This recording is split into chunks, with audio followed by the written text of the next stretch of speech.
to the flag of the United States of America and to the republic for which it stands, one nation, under God, indivisible, with liberty and justice for all.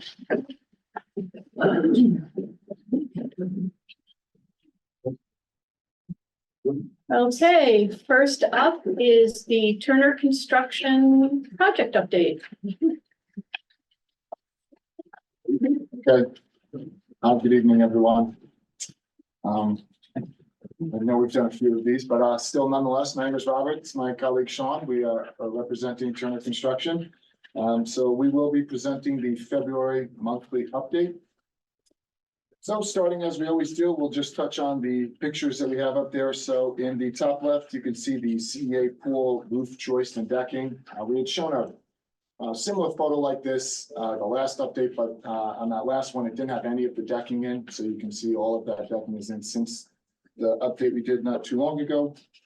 The photo on the top right will show you the CEA pool locker room walls. So this is the girls' locker room side. You can see just to the left of the ladder, that would be, roughing, some plumbing roughing for toilets.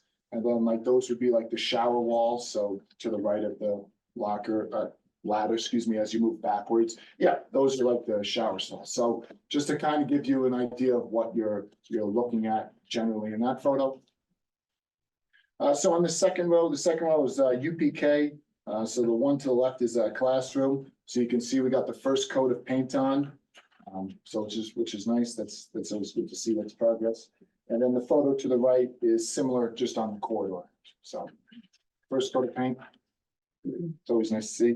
The bottom row here, so the bottom left is one of the bathrooms. So the wall tile progress that was taken on Friday. So that's looking nice. Is that the bathroom that'll be accessible from?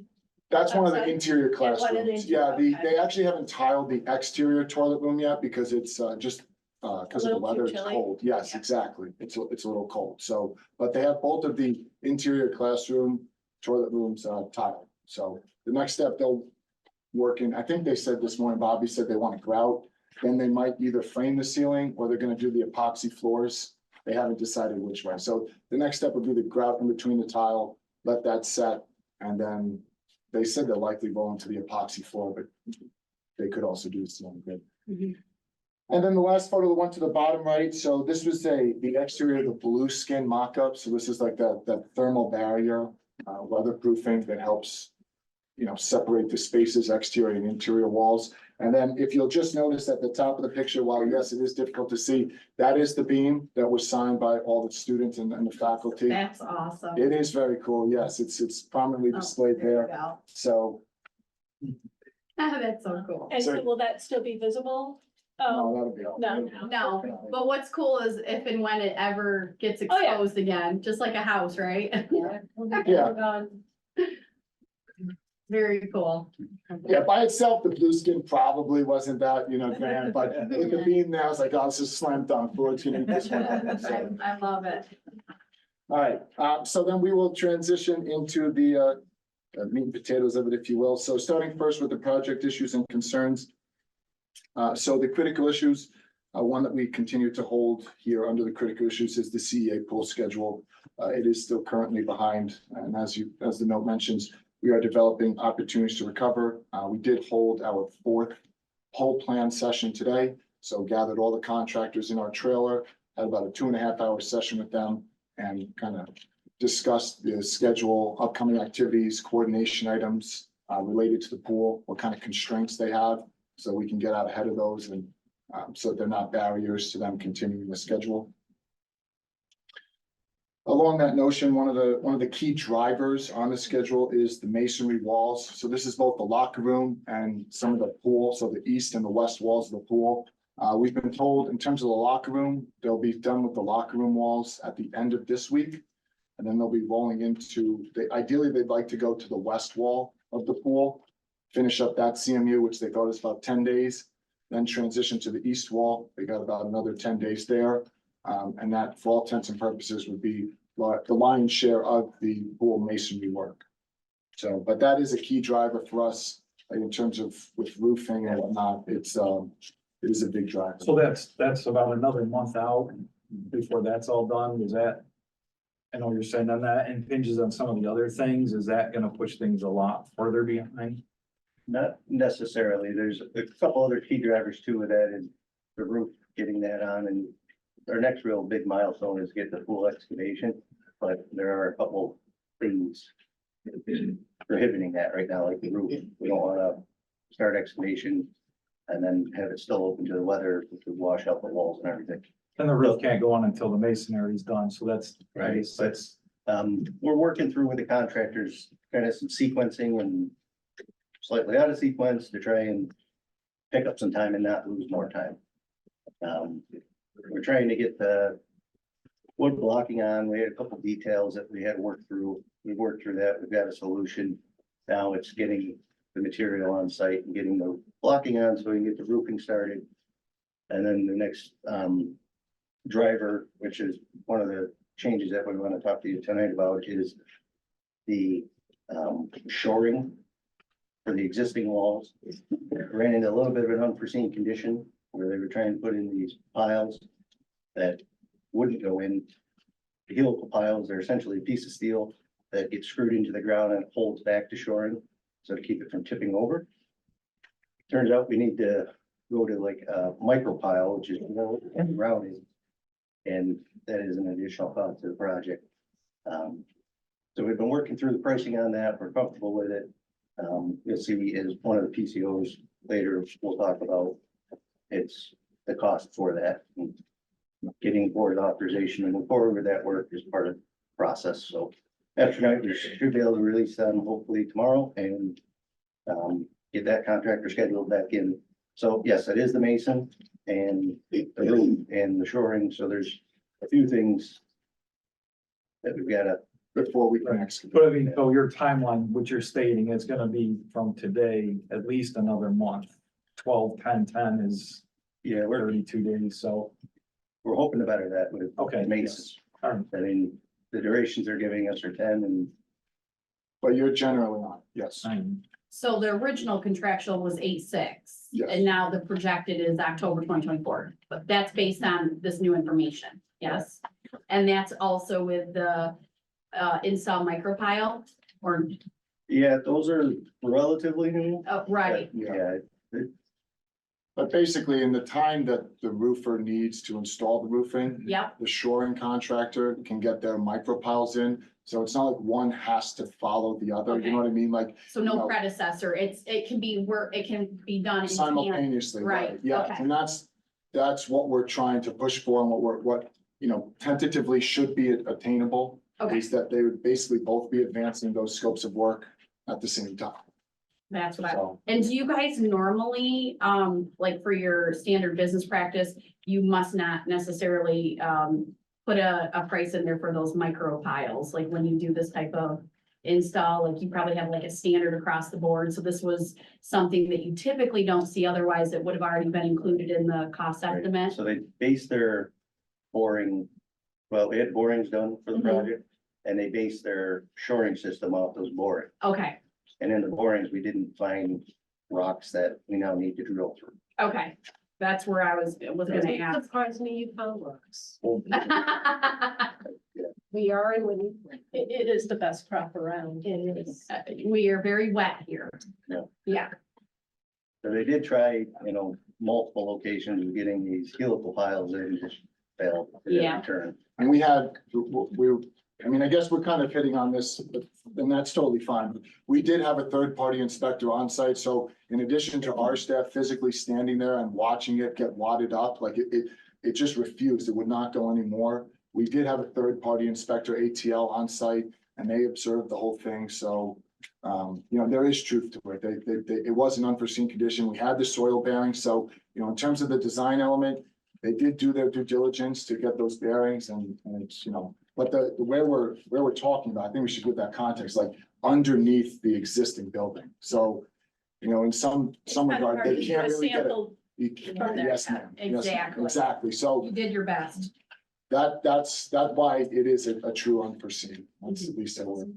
Hey, I don't even have to have a foundation on our house I own because it's on solid rock. I'm just telling you, this is what Winnie Point is. Yeah, my septic is right the tank is level with the ground, they couldn't go Oh, boy, deeper yep. between the water. We and- understand. So overall, looking at your schedule, because you don't share your entire schedule with us, so we only go based on, you know, the pieces of information you provide to us. Yes. It still looks like, contractually within the budget, we're still in that number right now as it sits with the change or.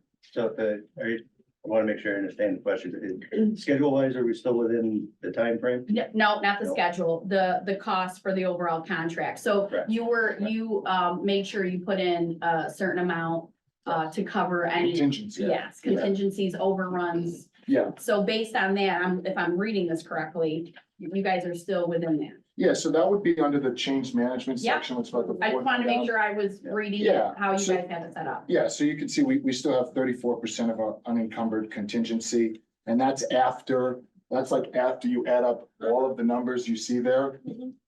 We would still have 34% of our contingency remaining. I just So, like to point that out to the board because that's really good still. Yeah. well, Considering, and it also, you contrast it against the bottom right number, which is that we're 67.12% overall paid out. Yeah. So our burn rate, which is the rate at which we spend our contingency compared to the work we put in place. Our burn rate is about where it should be. Yeah, 1 to 1, so 60%, that's pretty normal. 67% paid out, yeah. yeah, perfect. So I guess I just want to go back to the pool, because if that's October, then we're 2 months into school. Is that going to be? Well, hopefully they'll get to pull it back. I know, and I know that, but I mean, and it could go further out Right. even, so, I mean, if we're looking for August and now it's into October, that's 2 months lost, so I don't know what the pool schedule is, but that might.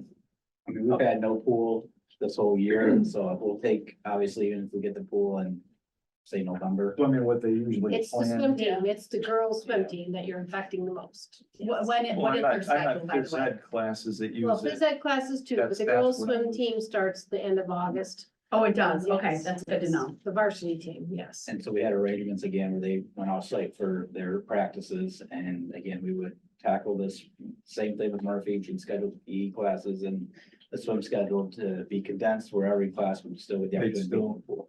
But just maybe not quite as many days as they normally would. Because normally some of you know this, the pool is used the entire That's- year. I did Yeah, know and, that. you know, and every Continuously student all day, yeah. every day. Yep, we actually even like, I did the know week that. that we have vacation for Easter, do they still do that? Does Marathon come here? That's- Yeah, so that's awesome. Marathon even comes and uses our pool because they don't have a pool. Boy, they're really gonna like the new pool. Everyone's gonna be talking about it. Okay, so the good news is we have a contingency plan, Zach, right, with Murphy. Okay, Yeah. great question, Tom. Okay. Thank you. My granddaughter will be very upset. Why? Because she's on the swim team. Oh, I see, because that they're not starting at the end of August. Yes, yes, she's on the swim team. Well, all is not lost. Stranger things have happened. Tough crowd tonight, guys. Good question. That'll happen one of these times, right? I just bat my eyes at you every time I come in. I don't get my paycheck unless I ask 2 That's- questions every meeting, and I got one out of the way. There you go, Tom. We'll give you a pay raise on. You can't carry questions over till next one. You gotta use it. No banking questions. Sorry, well, thank you, I just, that more than, the finances, it just, the further it gets out, it's a little more problematic, so. Yep. Thank you. Understood. Yep. And just to round out our critical issues, so talked about the roof shoring tiebacks, the TRA third floor wood floor repairs, excuse me. There are 2 PCOs that we will present later on, looking for board approval on. But these pertain to some of those existing conditions that we've previously discussed in past board reports. We can go into those a bit further in depth towards the end there. And then the bus garage water line repair. So we've been notified about a leak on the newly installed water line. We actually had the contractor out today and they believe that they have, they've sealed that up, so it's fixed. So, and that addresses that. In terms of the concern section, so the pool excavation, logistics and sequencing, this is something I think we have a much firmer grasp on, especially after today's poll plan conversations in terms of what depth they're gonna cut it to and then how they're going to slope their walls. So this one I think is a concern that we do have better grasp on. The TRA ceiling modifications, this is another PCO that we expect will likely have to present to the board just based on the value we're anticipating to come back in. However, we do not have that pricing yet, so we do not have that to present to you this evening. Working on the TRA is always questionable. Yeah, and that's why we're gonna need our contingency, our main So contingency. you haven't Yeah. found any bodies yet, right? I really. We're all good. No unknown septic tanks this time. Not on the third floor. What's the ceiling modifications? What's the issue? I'm just curious, like what? So, essentially, their design team is looking to enhance the R value between the roof Oh, and. Yeah. What is there now, they've kind of changed the design to put in some rigid insulation with some Z-furring, and then kind of have a ceiling underneath the current ceiling. What we originally had was basically just insulation up on top, Okay, and they feel that Correct. this is a better solution long-term. okay. Because it's been cold up there in the past, Yeah. so. So will adding it help more. with insulation and how about ventilation? Yes, no Oh, oh. ventilation in that space as well. Is Okay. all Yeah, part of the that project. is- Eagle stand? Eagle stand? You lost me there. Periodically, we have an eagle that comes and lands at the top of the building, yeah, so the new eagle Real. stand. A perch, Yeah, it's- an eagle perch, yeah. Yeah, sorry. Yeah. So, yeah, we'll update you once we get the pricing back for the ceiling modifications. The last then pool tile delivery. So this is just pretty straightforward, just getting the material on site for install when it's needed. Cause that's gonna be at least 3 weeks, 3 or 4 week duration of tile install. So, it's, But it's not like you can have it delivered early because we don't have a ton of laydown space here. We're where are you gonna We're put it in the running out of meantime? space Yeah, and the pool contractor has a big delivery of his pipe and gutter coming. yeah, So our space out there is gonna get, which is limited to begin with, is gonna get a lot more condensed, but it's good, because it's also kind of giving the contractors a little kick in the rear to get some of this stuff that they don't need out of here, which they have, so.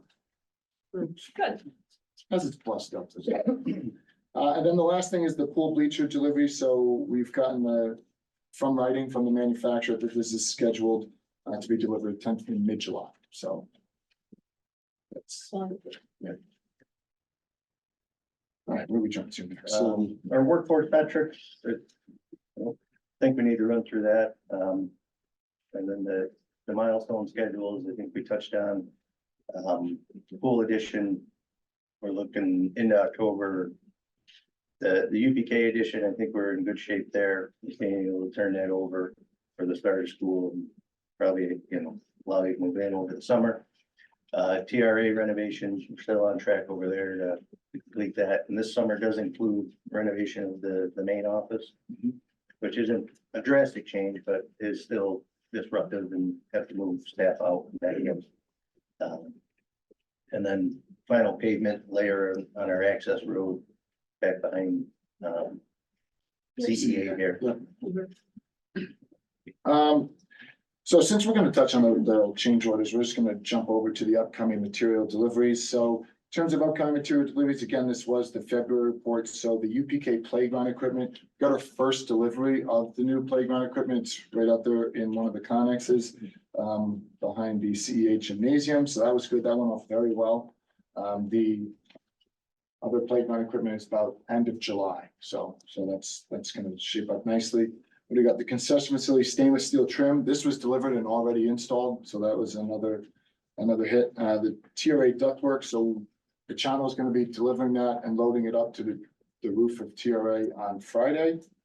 And then the UPK exterior brick, we're anticipating this around the end of March, so. Like Robert mentioned, we'll be seeing other deliveries as well. Yeah, the pool contract we found out To the today. roofers, you'll see a bunch of insulation. We've got some logistics, gymnastics to do over on the site there. Sorry. Work through it. Upcoming work, talk about the mason in the pool, in the locker room area, on the east and west walls, roof, looking to get that going in the next couple of weeks here, and then, or UPK Again, painting the walls, ceilings, seeing starts on the finishes coming in. Epoxy floors and TRA, looking to get the flooring repairs started. And then moving into MEP roughing up in the attic space and above the ceiling. They'll work attic space, then down into the ceiling. And then we would then put the ceiling in the walls. And over at the concession buildings, just a few punch list items left to clean up down there, and really just waiting on weather. So the building warms up to get those in. Yep, and then the 29th of March, we have our bus garage electrical shutdown. That's for the new generator for the bus garage. So doing a shutdown there to tie it into the panel. So that's The generator is on site, it's just not hooked up yet. We need to have this shut down and we'll schedule probably June before we're ready to activate us. all right. And then in terms of the engineering summary, so today we got about, I think now we got about 205 RFIs in total. But as of the time of making this agenda, we had 5 open, 195 closed. Submittals out of the 1,281 total submittals, there's only 80 left open. And a lot of these are mostly just pre-installation meetings that have yet to happen. Some of them are test reports that realistically should probably be considered closeout documents, but we just have them there as regular submittals. So we are in good shape on the submittal end. And then in terms of special inspections, 254 to date, which is a combination of the SWIP and the third-party inspections that ATL is regularly performed. So that is our monthly report. Are there any questions before we transition over to the change order summary? Back to the water leak. Any idea how many gallons lost? Anybody know? Was it a significant leak or? Looking at it, it was.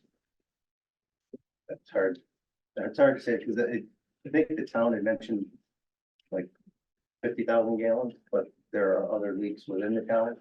So it. Yeah. Blame the school for all of it. We're not. We didn't get it. And that's what I'm saying, so I don't know that to be an exact, but I did overhear that in the conversation.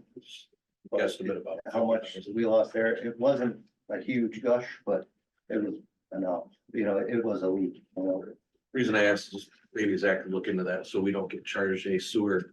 Yeah, we don't get Charge charged, so it's our meter at the building, so it was on the building, so they were very adamant about wanting that. Okay, fixed. so it was pre-metered loss. Yeah, I think they found it late last week and they were out here with their tools pinpointing exactly where it was and they got it fixed today. Good.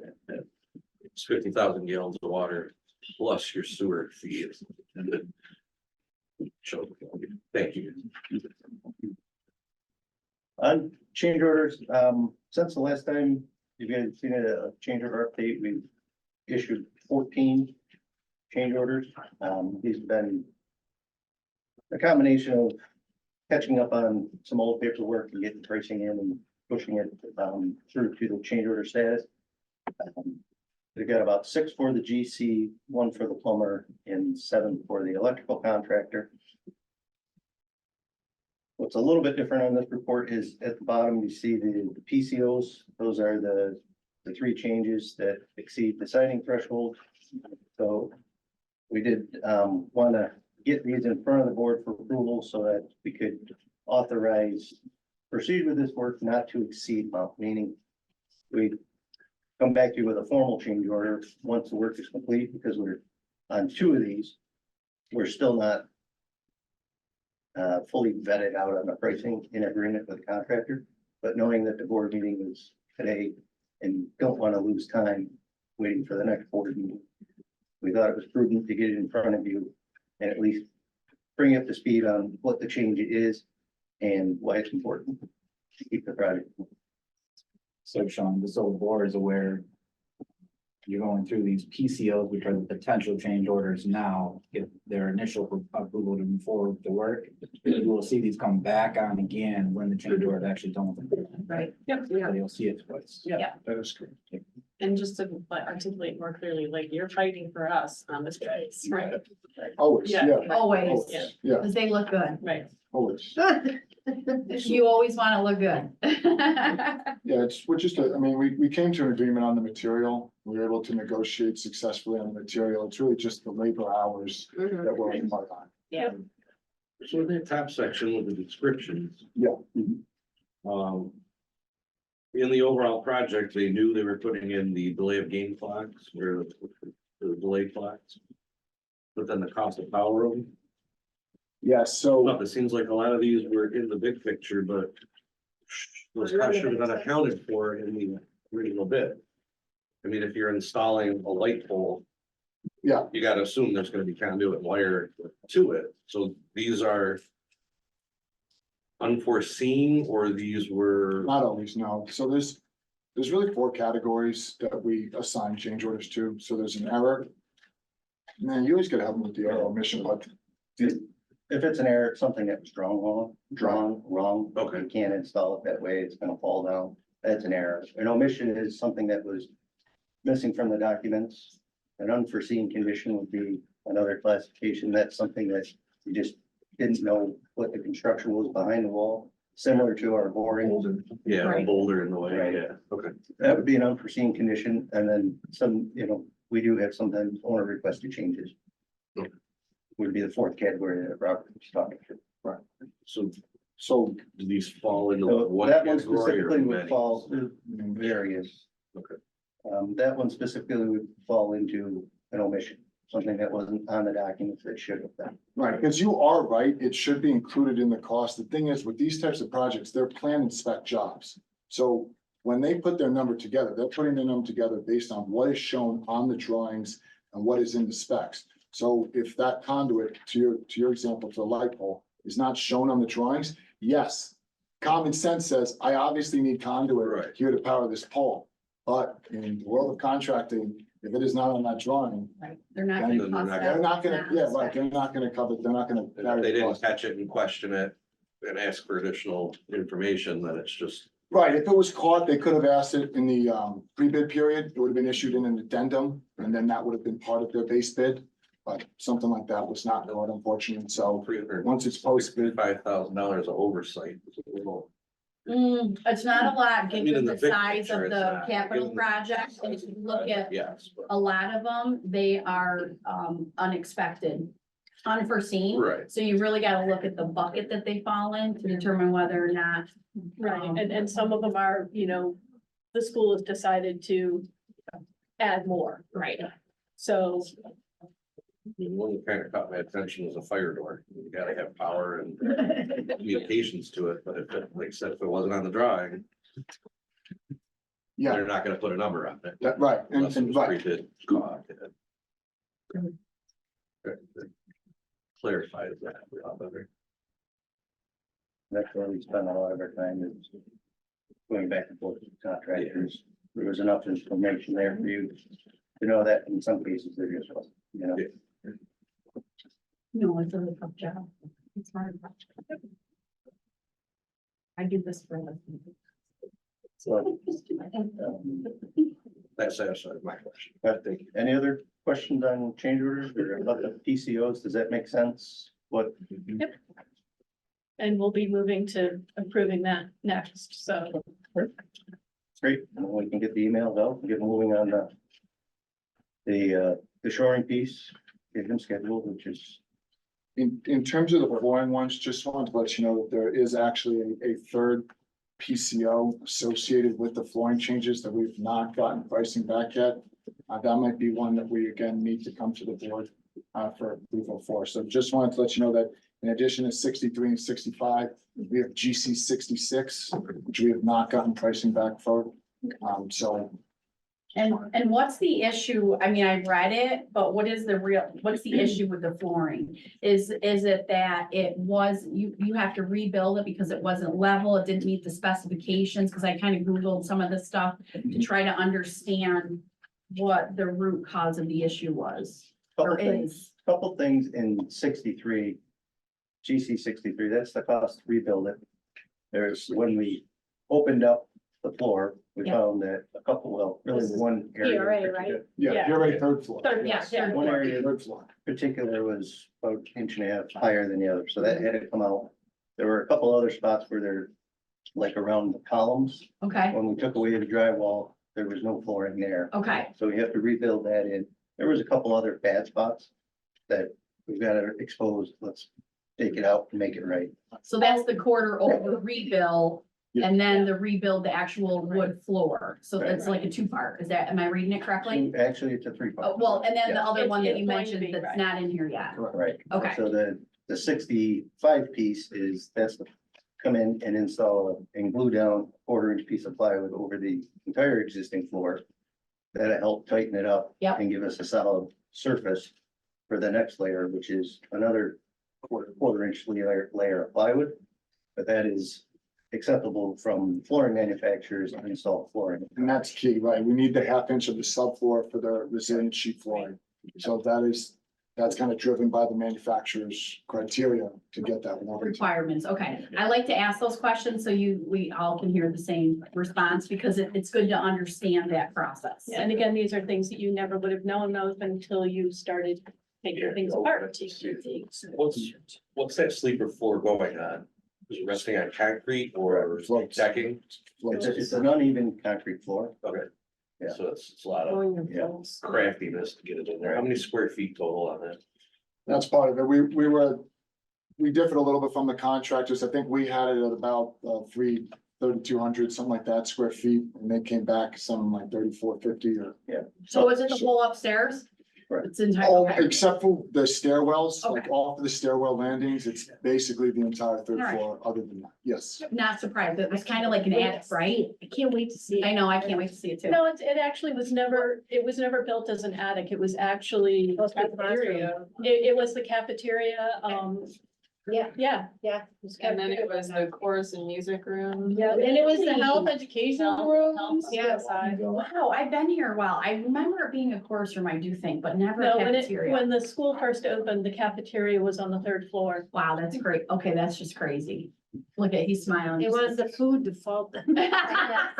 No, I just was thinking when we were doing the pre-bid walkthrough and one of the prospective contractors, they actually went to school here and they said, they must be 50 years old, right?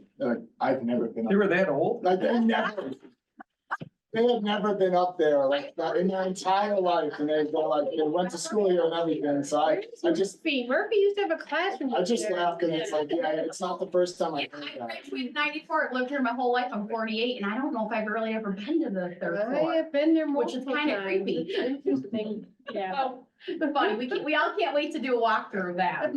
When I was reading through it, I know it's not this bad, but I was getting visions of the Binghamton, Philadelphia sales.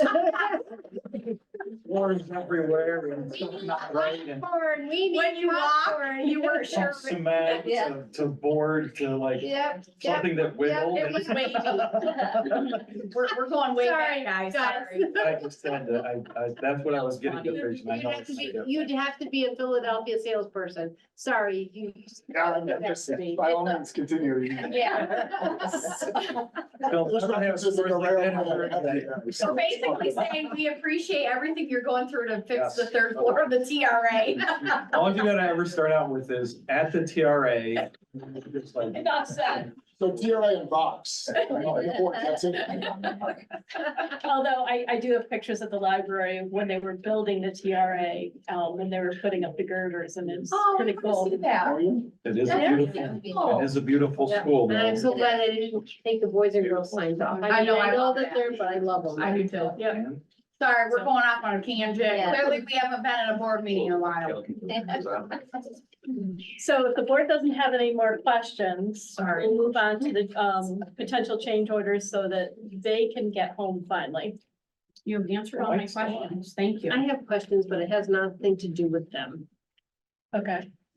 So I don't know if I need to do it now or later. I can have them do the project. Well, it has to do with the project when it's done.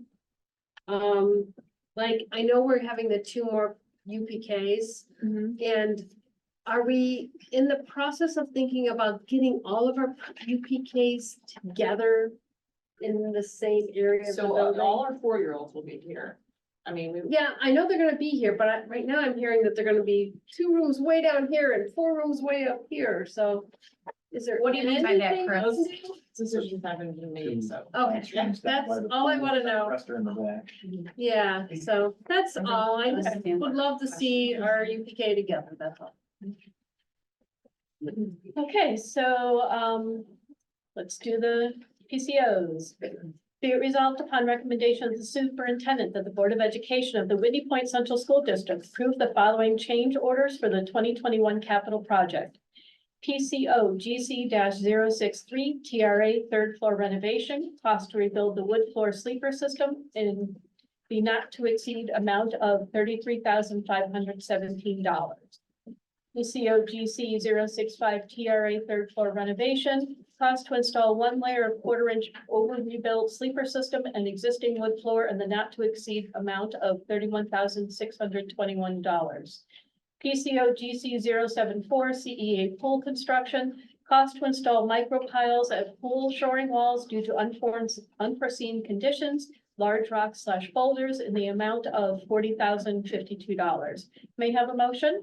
So moved. Second. Okay, I've got Tiana for the first and Chris for the second. Gentlemen, thank you for answering all of our questions. Nice job. That's all. Does anybody on the board have any further questions regarding the PCOs? Keep working on that pool being ready a little earlier. We'll let you guys come to the pool party. Okay, all those in favor? Aye. Any opposed? Any abstain? Thank you, very guys. much, gentlemen. Thank you. Good evening. All the questions. Very informative. They'll do a really good job. Yeah, I would hire them to build something for me. I don't think any of them can afford that.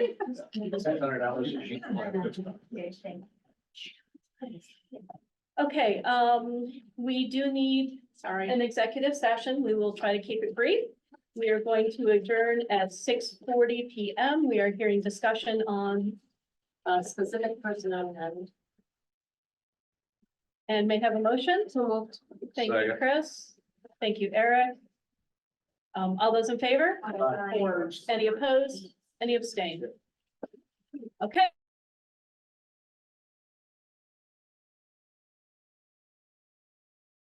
B7. Correspondence, there is none. Policy discussion, there is none. That brings us to policies for first reading, which everybody has had an opportunity to look at policy number 8221, animals in the school. May I have a motion? So moved. Thank you, Chris. Thank you, Eric. Any questions or comments? Okay. Let's see. So it says, second paragraph that when the animals come in, they have to obtain permission from the building principal. I know I bring stuff into schools in my job, so it's not as a student or as a teacher. Back in the classroom brings in Right, but the animals. principal knows that you're coming in. And are yours dead or Yeah. alive? But I You're mean. invited. No, Detroit, I'm gonna get to that too, but this, the way this is written. Okay. So I don't know that like specific, that we have to, if it's okay. I'm sorry, I'm going all around here. To outside people would have to go through the principal and first get it, or just that it's being okay, that's a permission in and of itself.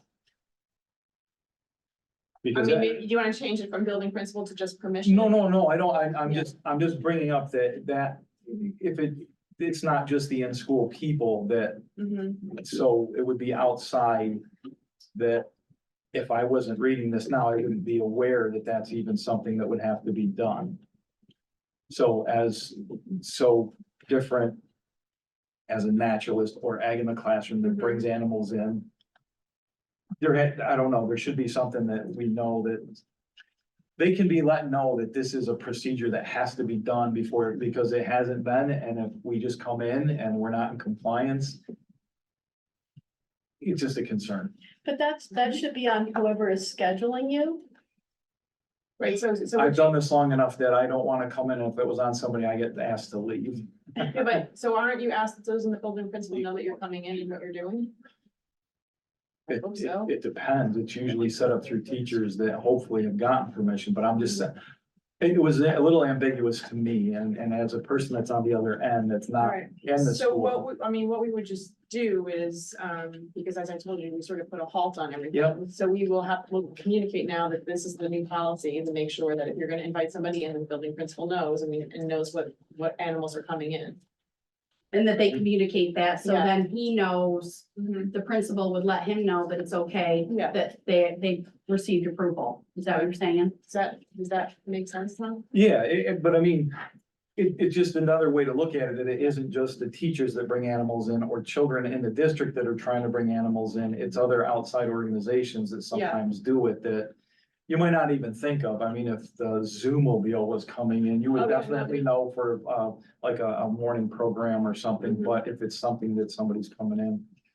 All right, and then specific areas in the school must be designated for animal contact. We usually do this stuff in classrooms or whatever sometimes too, so if it's a designated area. And I know what the content or what the goal was, if it's a cat or a dog or something like that, but if it's other things. Would it still have to be in a Well, I think the designated? classroom is a wherever. Okay, I didn't know if there was a Yeah. place in the No. school that like, this is It gonna just be a means, like, non-allergy with the- place that all these yeah. things can come through that. Oh, yeah, no. It Alright. just means that they just have permission to be in a certain area, Yeah. and that's what, okay. Yeah, like, so like ag in the, you come into pre-K or ag in the classroom must do in second grade classrooms, and those are the designated places that Okay. they should be. Right. And Because we it's shouldn't also have like, after school, and it's just, I mean, there's Yeah. a whole, right, Yeah, and I mean, I know when they brought the goat in, the goat was supposed to come in the classroom, but they decided to keep the goat outside. yeah, So that became the designated area, which was a smart idea, because goats tend to poop a lot. yes, and that's the reason we tend to. I had some more, but go. Go ahead, Tom. so you don't No, lose your no, if train you, of thought. no, oh, I have them marked, It may answer or help your situation. Would it make sense in tandem with this policy to put a checklist request slip? Yeah, that's what I was just. Goes right down the lines, Yeah. okay, when it says area Yeah. to be utilized, the classroom name or number, or the gymnasium name, or Mhm. front courtyard. So that way, when it's submitted to Yeah. the administration, Yep. they know, okay, it's gonna be in this classroom, so nobody over here should be. yeah, that, I mean, that's good, it just, so the next ones are gonna be more interesting. Okay, So down under prohibited animals, Venomous, marked. venomous or toxin producing spiders, let's see, all spiders. Are venomous. I did a pre-K program that I brought spiders that were in jars and so they're local, they weren't gonna bite anybody, but this would not be covered then. Yeah. All Even a spiders daddy are. long leg is venomous. Again, I know what So the you thing say is. venomous to they're- humans, should it be No, because more, daddy No. long legs are venomous. right, but are they dangerous? And they're not to a spider, but we're getting into. Oh, no. wait, This could go on.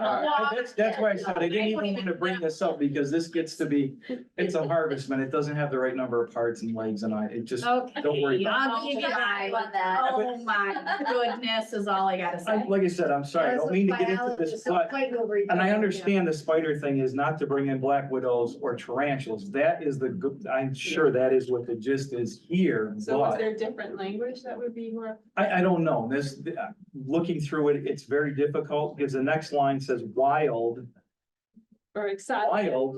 is anything that is not domestic. Yeah. And so if I bring in a mayfly nymph, that's a wild animal, because everything that is, It's true. it's not mammals, it's not birds, and I'm just saying, the way that this is written. Couldn't even bring in things like a tadpole, that we do and things like that, so it's, Okay. there's a lot of parts in here that, and then. And again, and it seems kind of crazy, but it keeps saying animals. I also bring in mounted, everybody calls them stuffed, but they're mounted dead animals, and they are animals. So you prefer the language be Oh, no, represented? no, but it just says animals. Oh, And then I always get the question that it's, and I know with allergies. the things that I bring in have been washed and cleaned. There's no like dander on it, so it's not an allergen per se. I mean, they don't get sanitized afterwards or whatever, and all the students wash, because I always tell them the animals I have that they touch are as dirty as the doorknob, so everybody should touch it, but they're not like animal dirty. So it exempting a taxidermy product, I, kind of clear Or do we that up. say live animals? I don't know what- No, No, I because have- a taxidermy is a stuffed animal. No, I know, but do we to describe only like live animals as being? I know that was the gist of some of this is live animals, but it doesn't say live animals, it just says definition of it. animals, so that would be one thing. Okay. And then it also has in there. and I It is know- mentioned later in. I'm wondering if. Tom, you're really getting into this because you must know this well, this topic. I do this, like you said, that was your job, I did this for 40 years. My poor dog listed as a bad dog, German Shepherd. And then, and again, like I said, I don't mean to. And then it also mentions later in here snakes. I brought in garter snakes, and I know that they're thinking probably boas, the big ones that are real scary. Yeah. So it just, a lot of what has been done. And this is even, we go out to the pond out in the back in the bowl and catch stuff. Mhm. Like, how is that gonna? When And you then they catch look stuff, at, you bring it back in? Yeah. Oh, you It's- do? well, we catch it, we've been doing it as after school enrichment, and they catch it and look at it. Okay. We Or if did- I'm on a walk and I catch stuff and they might look at it and we pass it, and I know what can be touched and what can't be touched, I know not everybody does. Okay. We went out and did like a bug activity where we caught them in bug boxes and then we took pictures of them all and we let them go loose, but they caught spiders and crickets and everything. What do you think, Joanne, So, on the spiders? I'm asking you, you're the expert. yeah, I'm Like, just, what would be an appropriate? You know. I don't, I venomous- hate to have things be so specific, but this is so vague that Yeah. I know what the intent was, but if you go by a policy, the policy is the policy, and it's vague, it's only as good as it's written. So some of the things, exotic, I know they don't wanna have monkeys in here and like, Mhm. that's exotic, but when wild is put in there as well. And they're looking at, you know, wanna bring a fox in or something, but. Like I said, a mayfly nymph that's like that big is considered a wild animal, and the way this is listed. But I think even exotic, I mean, what does that even mean? Maybe means something to me, but something else to you. It definitely is, it's Interpretation? Yeah. because some exotics are now currently used pets that used to be exotic, but now they're domestic and they're used all over and people have them and they'd say, that's not exotic. Tom, I propose that you put it in some language that makes sense and share it with Joanne, if you know what would be like less vague.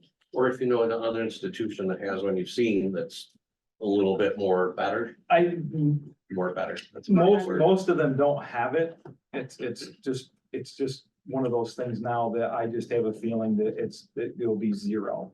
Nobody will ever need to be, because if this is this person's allergic to this person's afraid of that. It's just gonna be nothing at all. No, and that's the direction we're going. I've done this a long time and it's just gonna come down to there is nothing that you're gonna be able to bring in or use that's live, dead. Well. I don't mean to be so But down, but it's.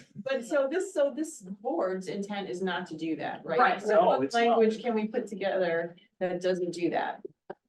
That, you know, that gives us some guidelines, but doesn't restrict all these incredible learning opportunities for kids. Cause I know like Ag in the classroom did bring in goats. They, No, yeah. the And we want incubators to. with the chicks. I mean, those are things that students remember for Ever. ever.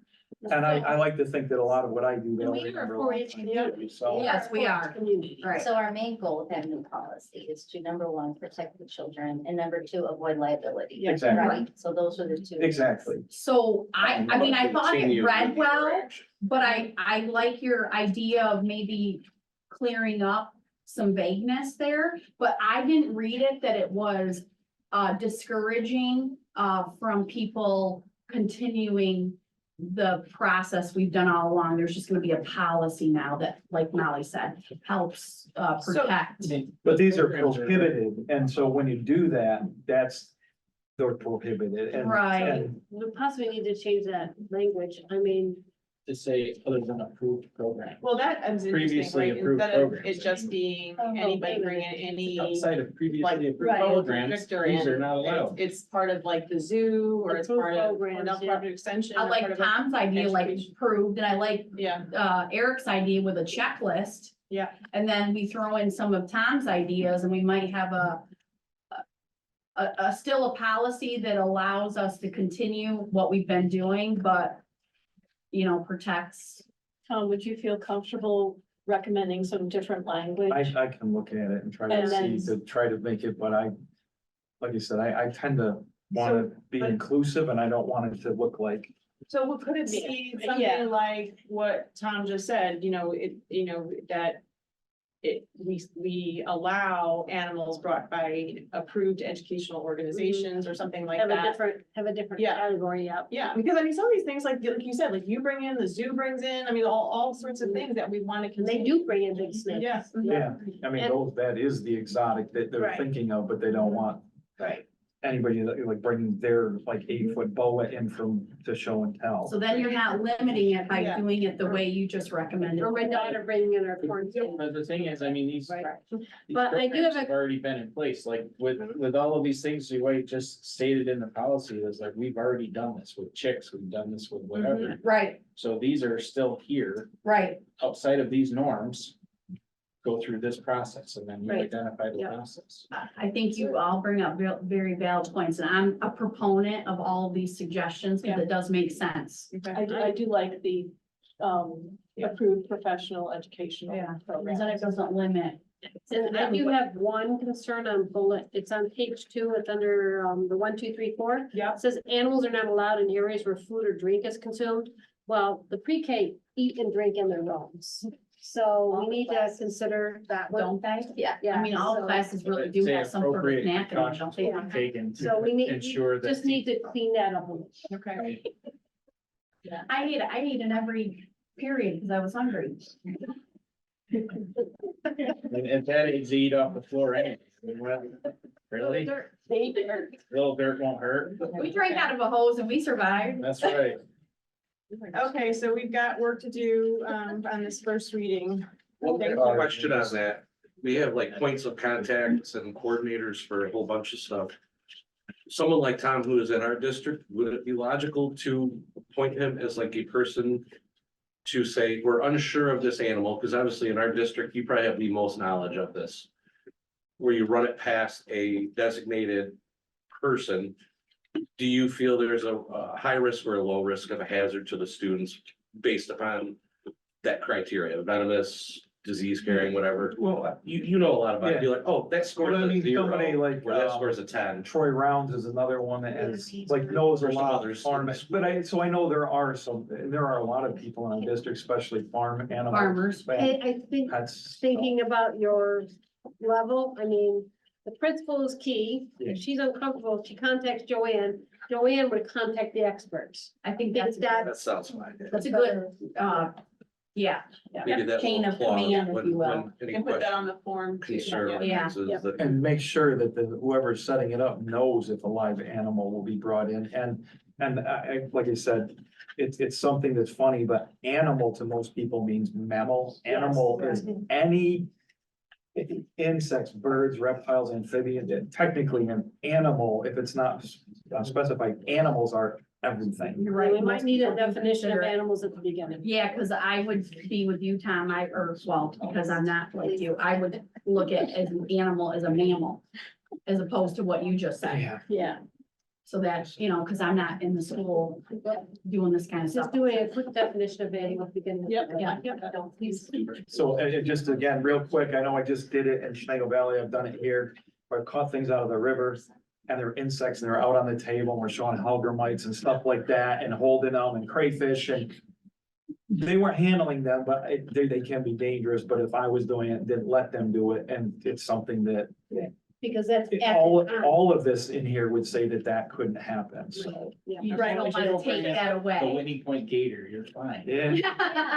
I was thinking, Everyone likes picking Well, up a crawfish. we did that too. We went out and got galls and we cut them open and we got the worms out and so Yeah, so I did it with the But students too. but so the thing that the insect, just as a quick clarification, the reason the insects were used is it was for steam, that they use it for biomonitoring, macroinvertebrates, aquatics. You could tell how clean the water is, if it's good or not clean. Yep. So it wasn't just bringing insects Impressive, in. Tom. Sometimes I actually earn my pay. I like it. This is why we all bring something to the board. Yep. Very good. And all this came about because Dr. Woodall was asked to bring her puppy, No, that.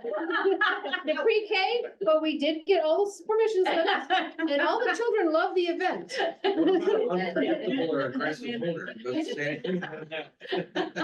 So did we deal with? I worked at the zoo for a long time. I'd rather deal with animals than people. Sometimes, right? Yeah. All the time, all the time. Not all, I think. All the they're time. Good people. They're good. I'm just thinking that. There are, but I still gotta deal with animals. Send it in. We would, yes. Do we need a motion to table this? Oh, so Joanne, I want to make a note. This is just first reading. Right, first reading. So I want to make a note that because it's first reading, we're still gonna continue whatever the standard business practice is today. Yes, that we're Yeah. saying. Yeah, okay, so I want to make sure that's documented. And as Joanne revises it, she will be sure to get it out to us before we see it for second reading, which is traditionally when it would be approved, so that we can review it prior to that meeting. Thank you.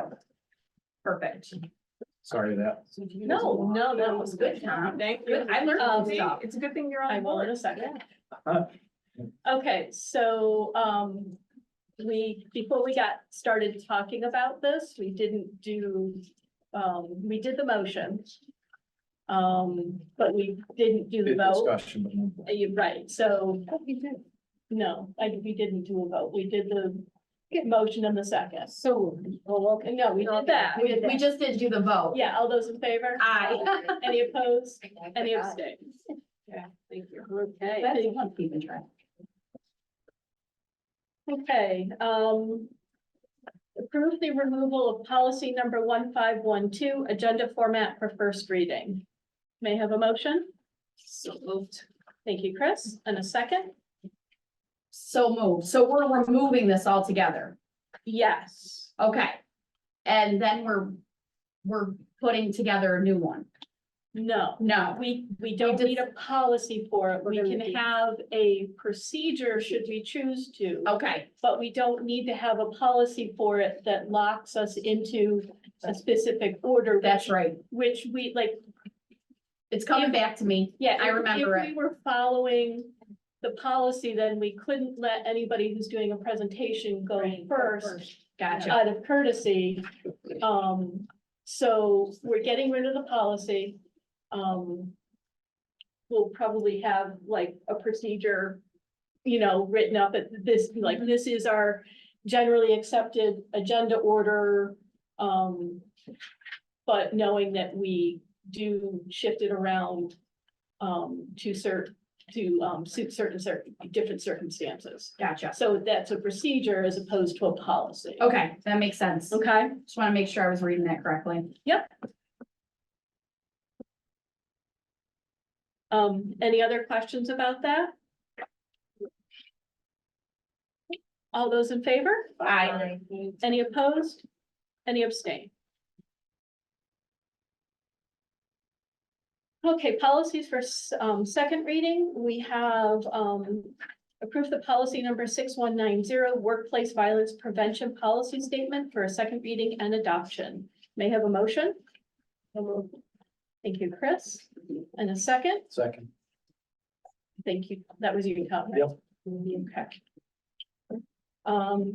Questions, comments? So as a reminder, this is a requirement that we have this in place and there's a timetable set aside, which we will be meeting. We will be doing training actually this week on our conference day.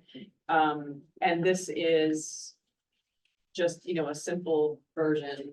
I mean, this is pretty much verbatim with what is recommended as your policy statement. The work happens behind the scenes. Okay. Any questions from the board? All those in favor? Aye. Any opposed? Any abstain? Okay, that brings us to the first opportunity for comments from the public. Bear in mind that there is a second opportunity at the end of the meeting. Please keep in mind that each speaker will be limited to a maximum of 3 minutes and the entire public comment period to a maximum of 30 minutes. This may be waived by a majority vote of the board. The board requests that each speaker stand, state their name, residency, and topic of discussion. By law, the board will not permit any public statements regarding individual students or employees. And please be advised that while the board takes public comment very seriously, we are not allowed to comment or respond during the meeting, as this is our opportunity to hear from our stakeholders. Items brought to the attention of the board will be taken under consideration for future responses or action, or the proper staff member will get back to you at the appropriate time. All that being said, is there anybody who would like to speak this evening? Or at this time? Oh, you don't want to? You just stand up? You, if you'd like to speak. First? Okay. He'll model your behavior and be a good Bandera student. Good evening, board and administration. My name is Sean Walsh. I live in Lyle. I come before you guys for a couple of reasons tonight. First, I'd like to thank Superintendent Sexton, Assistant Superintendent Gillette, the principals of the TRA and CEA for allowing the youth sports program to come into the schools and talk about spring sports and bring a little bit of excitement to get our kids a little more engaged. One of the biggest challenges that we have is we're only pulling about 35% of our student body who's eligible into our programs. And I think by having the opportunity to come in and speak to the students, as well as working with the PTA to have information nights, informing parents about how we can overcome some challenges that they might have, and getting more kids involved in extracurriculars. I think that's a huge benefit, and I think it ties in nicely with the community schools program that we do.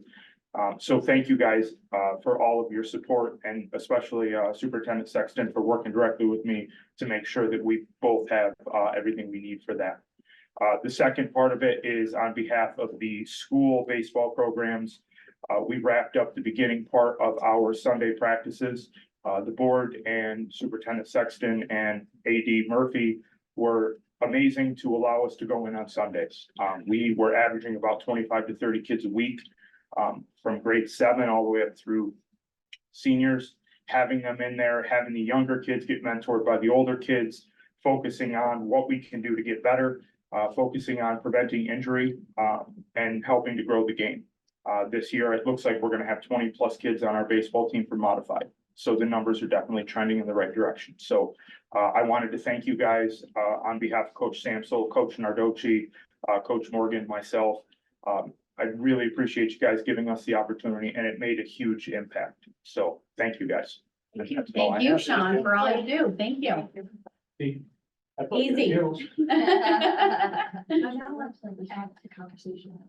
Yeah, you can say whatever you like. I think, Stacy's gonna show them. Oh, Oh, sorry. Yes, this was. yes, thank you, Stacy. I was gonna. Just around the corner for New York school districts, and some schools are taking an initiative to get more students into athletics. For the Whitney Point Central School District, they also got some help from the Binghamton Rumble Ponies. The Rumble Ponies mascots, Rowdy and Rudy, are on hand this morning for a special presentation by the Whitney Point Youth Club promoting athletics at the school. The presentation talks about the fun of going outside and playing, as well as the importance of exercise and activities for young students. And for the youth baseball and softball programs at Whitney Point, having the Rumble Ponies in town gets the kids extremely excited for the season to begin. We want to bring as much excitement to the game as we can. And our kids go down every year. The Rumble Ponies have been an amazing partner for us. We do a Rumble Ponies night for Whitney Point baseball, and bringing the Rumble Ponies back to Whitney Point to bring that cohesion together brings a lot of excitement, and it gets the kids fired up about starting baseball and softball. The spring sports season gets underway soon across all of New York State, and hopefully because of this initiative, the Whitney Point baseball, softball, and lacrosse teams will be full of participants in 2024. That is going to do it for me here in sports. Austria, back to you. Good job, Sean. Love it. Most of the interview was thanking you, They cut it out. Matt, Molly, and they cut it all out. Listen, I know where my bread is buttered, so thank you. The view, we're now doing an animal policy. Ponies. Well, I was gonna joke about that, but my jokes usually fall flat. Now we would Tom, how have. do we feel about mascot animals? Okay. No, and having been interviewed many times, it never goes the way you think it's gonna go. They, Yeah. trust me. They do cut things out and you're like, they missed a whole segment. So just- They and not, went to not, TRA so we're too. not They were at discussing TRA, now, so right? I'm just adding comment right now, real quick, and out of order probably. Just real quick, I was interviewed for this one thing, it was a live interview, and so they got all this information and talked to me for about a half an hour. The guy came out and started asking me stuff that we never even talked about, Oh, my. and it was nothing to do with why I was even there. So that happened at least once, so. As far as the TRA goes, I didn't schedule them for the original discussion with the TRA students because I didn't think that middle schoolers would find them as much fun.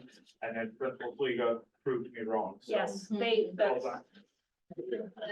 All of it. Yeah, my student teacher said it was amazing and they really enjoyed it. Oh, that's nice to share, Chris. Okay, let's let this young lady go. Yeah, So, you broke the ice. I'm Alana Rowe, I'm from Winnie Point, obviously, but I wanted to add on to the animal discussion we had. So I go to Marathon half day for their agriculture program, and I think it is an incredible program that we get to have. I am one of the students who is incredibly honored to be able to do the trout in the classroom.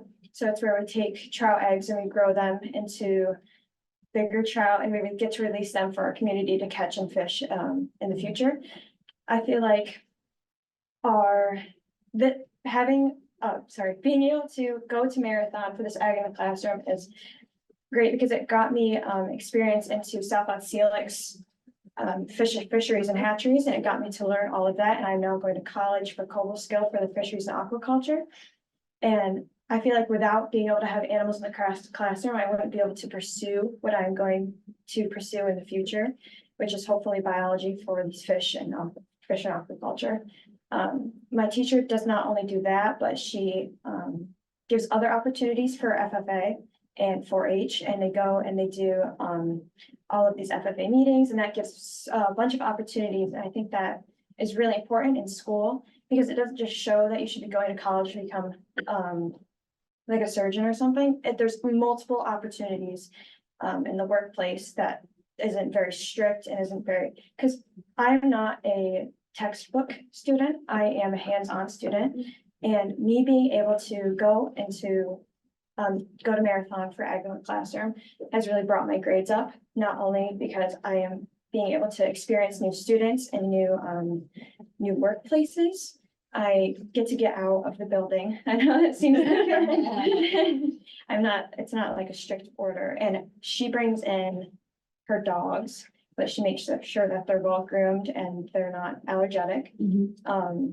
We also bring in, which is really cool, we bring in praying mantises, which I don't know where that would come into category, but I think they're very exotic. We get to, we talk to the principal about it, obviously, and we keep them, sometimes we keep them in the principal's office and if we can't keep them in the classroom. But we get to choose between what kind of praying mantises we want to bring in. Not only, we brought in sheep the other day, and students were able to go back there and look at them and see. We bring in the live animals to make sure that students get to experience the animals, because some students don't get the opportunities to see them. And I think it's really important that ag in the classrooms at that. Okay, that's all I have to Thank say. you. Thank you, Alana, for sharing your opinion and ideas. Thank you. Perhaps at some point, when students are making their decisions toward potentially doing ag in the classroom, Alana would be willing to do a presentation on what it entails and what you're getting from it. Because hearing it from a student is far different than hearing it from an adult. Yes, thank you for sharing those great experiences. Building up the whole conversation. Yeah. Yeah. Thank you. And now that you say that, I remember that a few semesters ago, my Portland professors, we brought in the worms that were hatching. and they used the worms that were hatching, the red worms, yep. So, Nice. yeah, little things, yep, Vermicomposting. yep, vermicomposting, yep. That's biology people, we just I know. enjoy, he does it better than I do, I'm just a low level. But I'm learning it, Human. Tom. I'm liking it. I'm learning and I'm liking it. I think it's a good time to That's- also that's thank good Marathon too. for Yes. sending his kids there. The It's a ag- great yeah. Yes, I agree. So they get to use our pool and we get to have be part of their ag culture. No, really, I mean, it's Yeah. a nice trade-off because we don't have it here. So it really does work well. So nice job, nice Yes. presentation. Yes. Excellent, could hear, Yeah. point across, excellent, Yes, very nice. Thank you, Alana. thank you. Yeah, I'm very glad that we can do that and it also, it helps keep their numbers up too, Mhm. so to make So we it can keep it going. You got it. feasible for them to continue with it. Yep. So, That's very Thank good. Thank you. is there anybody else who would like to speak at this point? Okay, commendations. These meetings get really long, so if you feel like you need to leave, you're not That's gonna what offend we won't any be of us. insulted. From the first two things we already talked about, I have over 2 pages of information. That's not a bad thing. No. Okay, let's start with the Whitney Point Junior Varsity Girls Basketball Team and Coach Driscoll for winning the IAC Large School Championship. Our high school art students, Valerie Barrows, Kelly Irish, for their honorable mentions. I don't have pictures, I'm just bad. At this year's Scholastic Art Competition, both entered sculptural pieces, and that will be displayed at the Arnott Art Museum from March 17th to April 26th. And while we're at it, look at the beautiful art Yeah. display that Yeah, our very art department nice. has put up Get for those you. eyes on.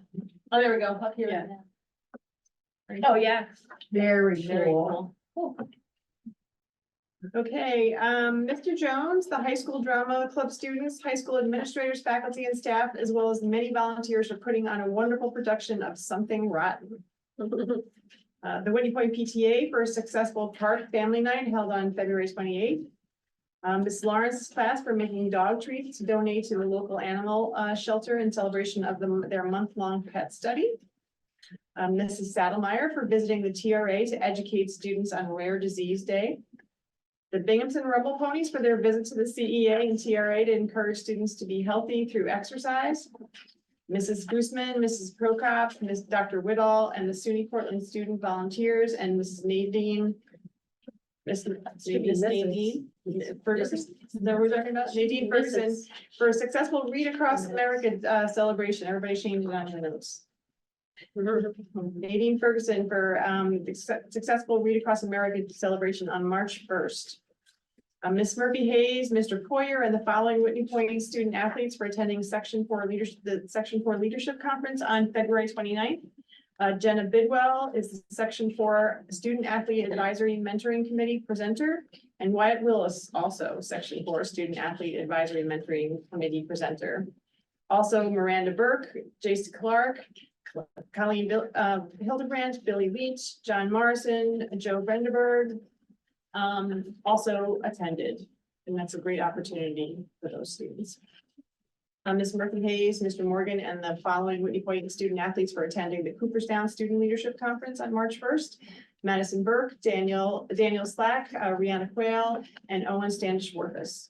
And the following student athletes for earning a place on the 2023 NFHCA High School Athletic Academic Squad: Ashley Burge, Jenna Bedwill, Maggie Burleson, Taryn Hitt, and Calandra Irish. Very impressive. Also, in our commendations, thank you to all the staff that took part in our second annual Green versus Whitney Point faculty game, which was arranged by Mrs. Cook, who she did all the arrangements. She's an incredible organizer, had a baby, and then appeared there with her tiny little baby. God bless her. It was an incredible game. Mr. Tilton, Mr. Bashan, Mr. Saddlemeyer, Ms. Driscoll, Mrs. Dietrich, Ms. Brecken, Mrs. Dunham, Mrs. Peterson, Mr. Nardosi, Mr. Hartley, Ms. Lally, Mr. Manville, Mr. Lee, and Ms. Monteleone all were really tough. And last year we lost. And this year, holy cow, they were. I was, Assertive. they were assertive. It was quite a game and Great we won pictures. and it was super fun. Look at the height. No, you couldn't believe it. Like it was, Really? I wish we could like play the whole thing. It was, I couldn't believe it. They were really something. That's awesome. Yeah. Yeah. Great pictures. Really nice pictures. Thank you, Stacy. Yes. I do want to let the board know that on the Read Across America Day, we gave over 400 free books away. Wonderful. Every child in the school district got a free book. Aw, I It love it. was great to help us organize that, and students really appreciated doing it all. Great.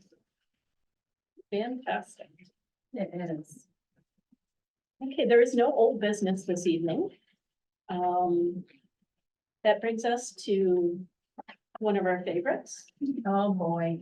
The budget Poor presentation. Joanne. Actually, it's a big bad night tonight. Yeah. Yeah, it's all on I deck. feel like Yeah. I did the budget presentation and commendation. I will do my best Cause here. it's all about the tax levy calculation. 2%, it's not 2%, yeah. So I'll probably do the first half of this and I'll kick it over to Joanne to finish it up.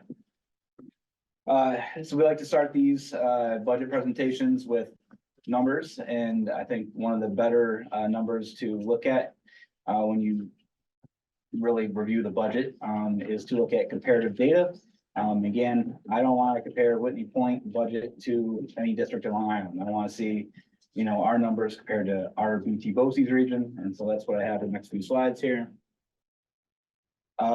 This slide's very busy, but I think it tells a very good story, and it's important to understand where Whitney Point falls in with school taxes compared to our neighbors.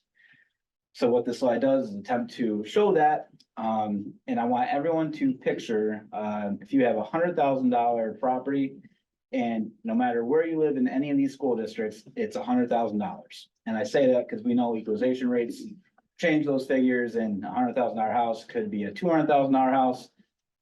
We're assuming it's the same $100,000 property that resides or lives in any one of these districts. And what this slide does is it shows you on a $100,000 value of property, how much school taxes you're paying.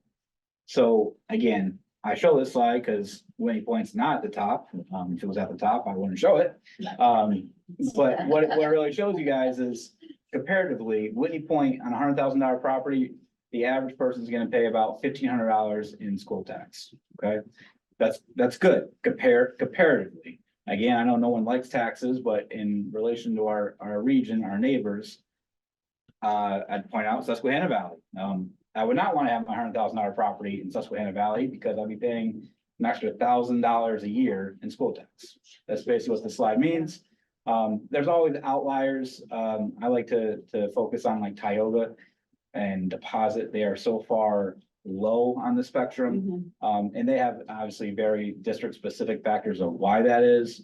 Tioga, again, historically has always had a very low tax base, and again, they were in the news several years ago trying to go out for a ridiculous 30% increase because their tax base was so low.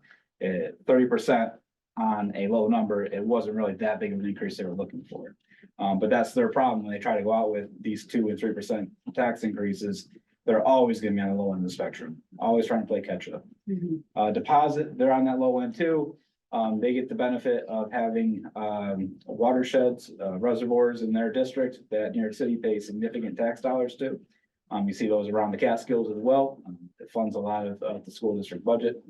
Again, that's another reason why the tax dollar in this scenario is on the lower end.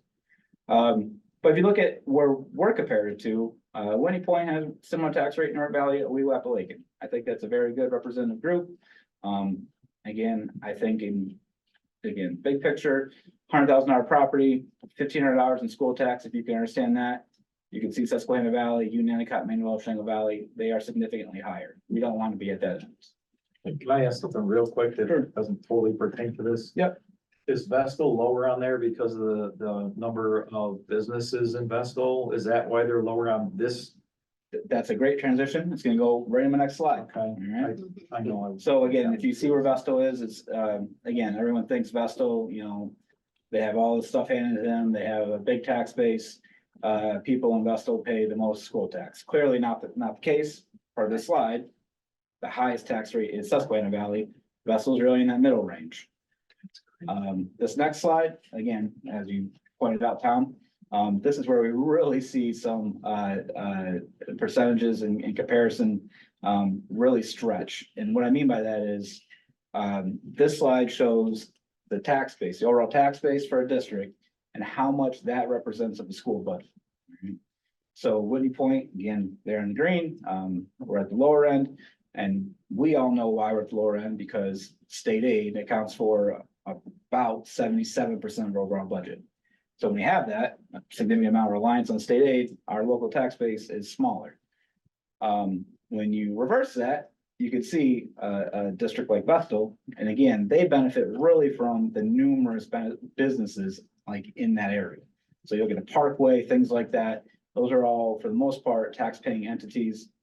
Again, I'm not gonna get into pilots and things where, you know, they may get a tax incentive to relocate there for a few years, but in reality, they have a bigger pool of people and businesses that pay into the tax base. So the Vestal budget, again, is significant, but they still have more than half of that is represented by tax dollars, not necessarily all residential dollars. And as we just saw, it doesn't mean it's the most expensive place for school taxes. So how does that, I mean, obviously, $100,000 house in Whitney Point versus $100,000 house in Vestal are drastically different.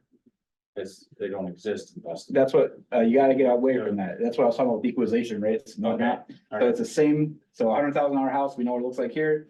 Picture $100,000 house and what it looks like in Vestal. It's the same $100,000 house, right? So you could take $100,000 house here, and if you put it in Vestal, it may be worth $175,000 or something like that.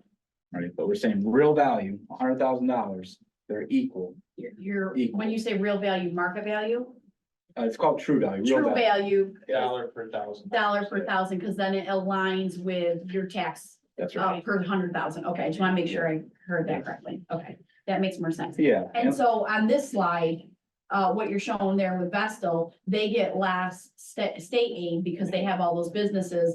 And Whitney Point, as you noted, relies heavily on state aid. Yeah, I wouldn't say it's also because of more businesses. No. It's more about demographics and wealth factors. Okay, all right. But again, and I still am amazed by this, because you think again, Vestal and large budget, all these additional opportunities, perhaps in curriculum, but we get the benefit of our demographics, which shows as a poor district in Yeah. rural, that we get the benefit of these building projects. Uh-huh, We get 98% funded back to us. That's how we can go out every 5 years with a building project and have state-of-the-art facilities. right. Well, with Vestal, I mean, they're going out for a building project, they may only get 60%, 50% back in building aid. Okay, So they're not going out every 5, 10 years, because they're gonna have a significant more burden on the taxpayers and the businesses for those projects. So when they go out for a project, it's never gonna be zero tax impact. And Yeah. they really have to rally the community and then the businesses to be aware they're gonna pick up a share of that. And I think if you visited, like Vestal schools, you can kind of tell. Some of their buildings are a little more dated. They might be in more need of updating. Yep. Our facilities, I think, are real top notch for what we have here. So how absolutely. does property values impact state aid as far as the districts? Because, I mean, reassessments of our village and our towns are coming because of property sales percentages increase because the values of properties that have been sold. You know, we're talking assessments that have doubled and tripled. So it's only a matter of time. So when you're talking about, you know, richer districts, are you saying because if those triple, could that penalize us at the state level? No, and what you see about assessments and those equalization or changes in appraisals, everyone wants to kind of have 100% equalization rate.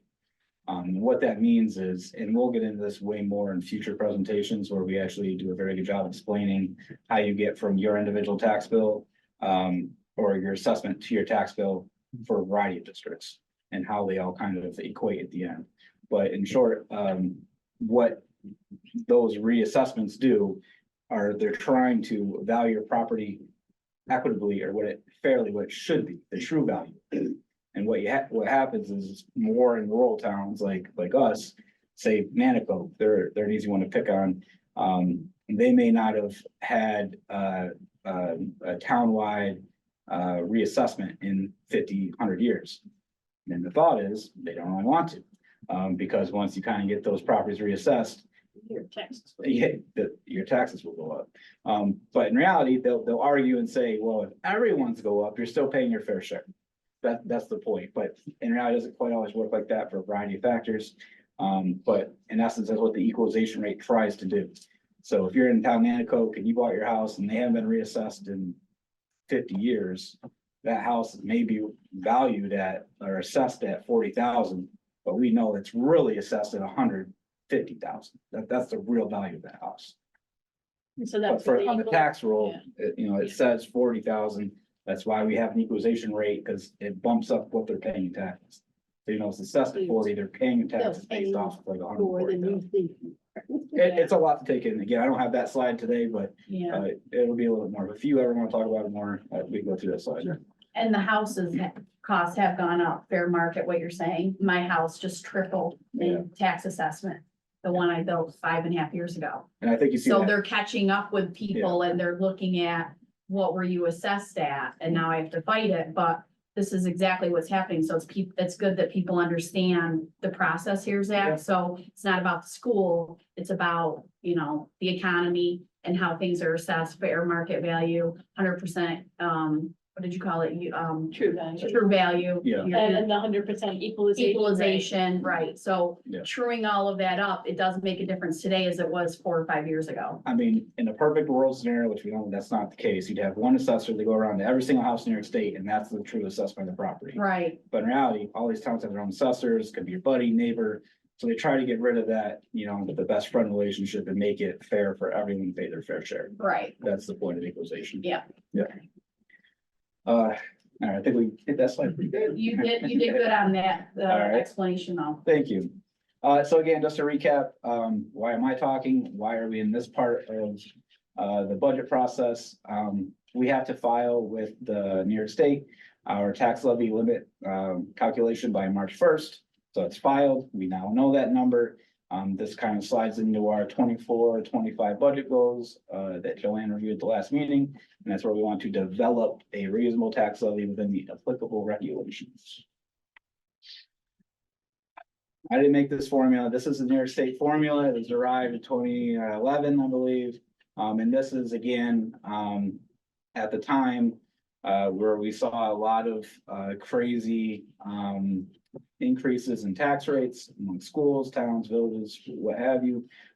There was a big push to try to put a cap on this tax levy, really limit increases from district to district. This formula, and it's like a 10-part formula. You can see all the specific steps in there.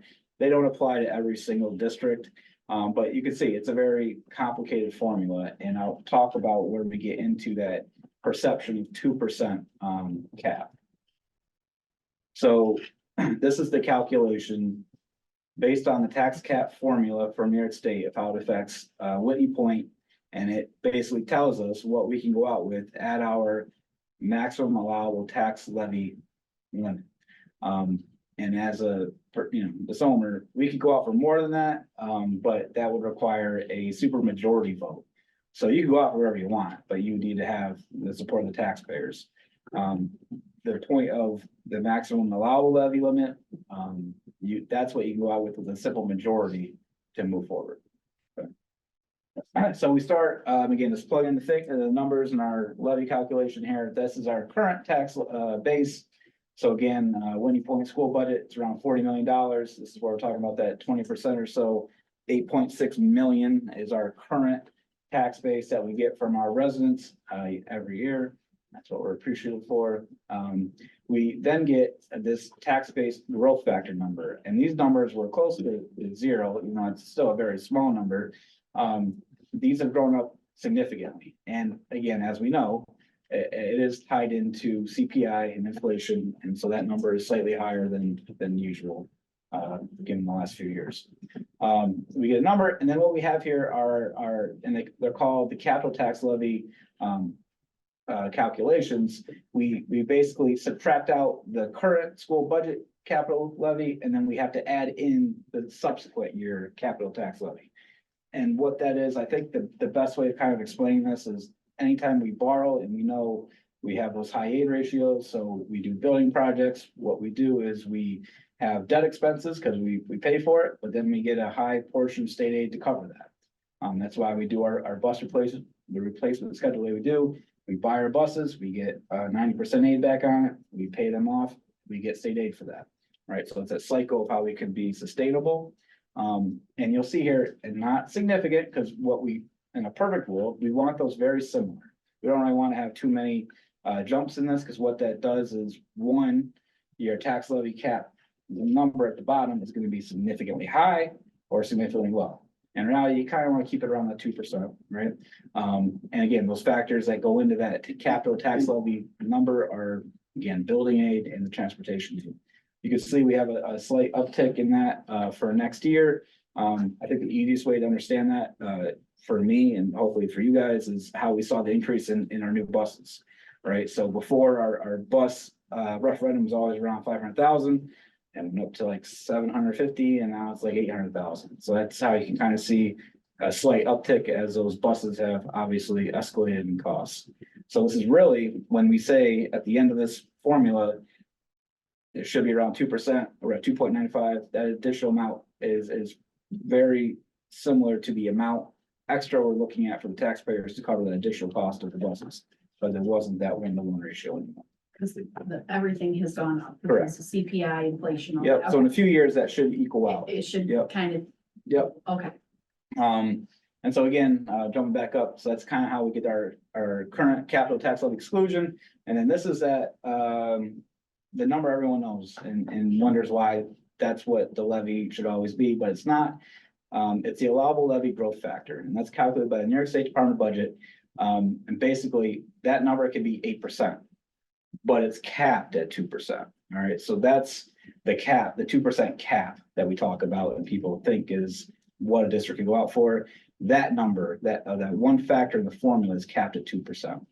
And so again, plugging these in, that's how we get our number for this upcoming budget year. Basically, we can go out for an increase of $255,000 in our tax base, which would be roughly 2.95%. Again, we can go out for more than 2%, still need just a regular simple majority because of how this formula runs. Now, say our budget was in dire need and we needed 4%. If we had to go up for 4% budget, we would then need 60% of voters to approve. So that's what, the majority, is that the number, 60%? Super majority. Super majority. Yep. Okay. Yep. And I know it's just an extra 10%. No, I just wanted to make sure I Yep. understood the percentage. Thank It's you. way harder to get sometimes than Yeah. the majority. Majority 51. So there's a lot going on there, but if you have any questions, let me know. We always go back to it. Again, coming back to that comparison of numbers to similar districts in our region, right? I don't care what Long Island's doing, I just don't. I want to know what our neighbors are doing, our BOCES region. This is what this graph shows. So what I just went through and how Whitney Point has a tax levy cap at 2.95. These are our 14 other districts in BOCES and where they're at, all right? So we have a low one of, so the lowest tax cap that a district can go out for in our region is 1.64. The highest is 6.98. I do not want to be at 6.98. Again, we would try to work those numbers a little bit better. But that's where one district is at the moment. And then I added below, this is a little bit new, but I think it tells the story, right? It's good to know. We don't necessarily care about outliers so much, but where is like the middle group here? And you can see half of the districts are in that 2 to 3%, which we are. And then honestly, there's 5 districts that are above 3%, and that's of their 15 are BOCES. So can I just add just real quick, because having done this, so the 6.98 is their tax levy limit calculation of their 2% tax cap. Correct. Right. This is not a super majority. I mean, I'm Correct. just saying this, so Thank if you. that is, Yep. if ours came out like that, Yeah, And it could come out like 6, yeah, and it wouldn't be, we wouldn't need a supermajority, we wouldn't need anything, it's just a perception of those people, so. yeah. Again, not to try to. No, but that Confusing. 2% cap does get confusing when you see the Absolutely. 6.98. All because somebody in a press conference said a 2% cap. Right. And it stuck in everybody's head. Right, that And there's only one place in the calculation where the cap is 2%. 2%, but then everything else is relative to the plugins. Correct. Yeah. That makes sense. And so again, for that district, 6.98, obviously something big happened when their debt service through the buses or building projects, something came up. Sometimes pilots, like Vesto may have a lot of pilots in their calculations. Yeah. Those things can all take care of this for me. I like that you showed that we're pretty much, we fall right in line with the average. Yeah, again, that's what we try And to it's do. reasonable and fair. Yep, yep.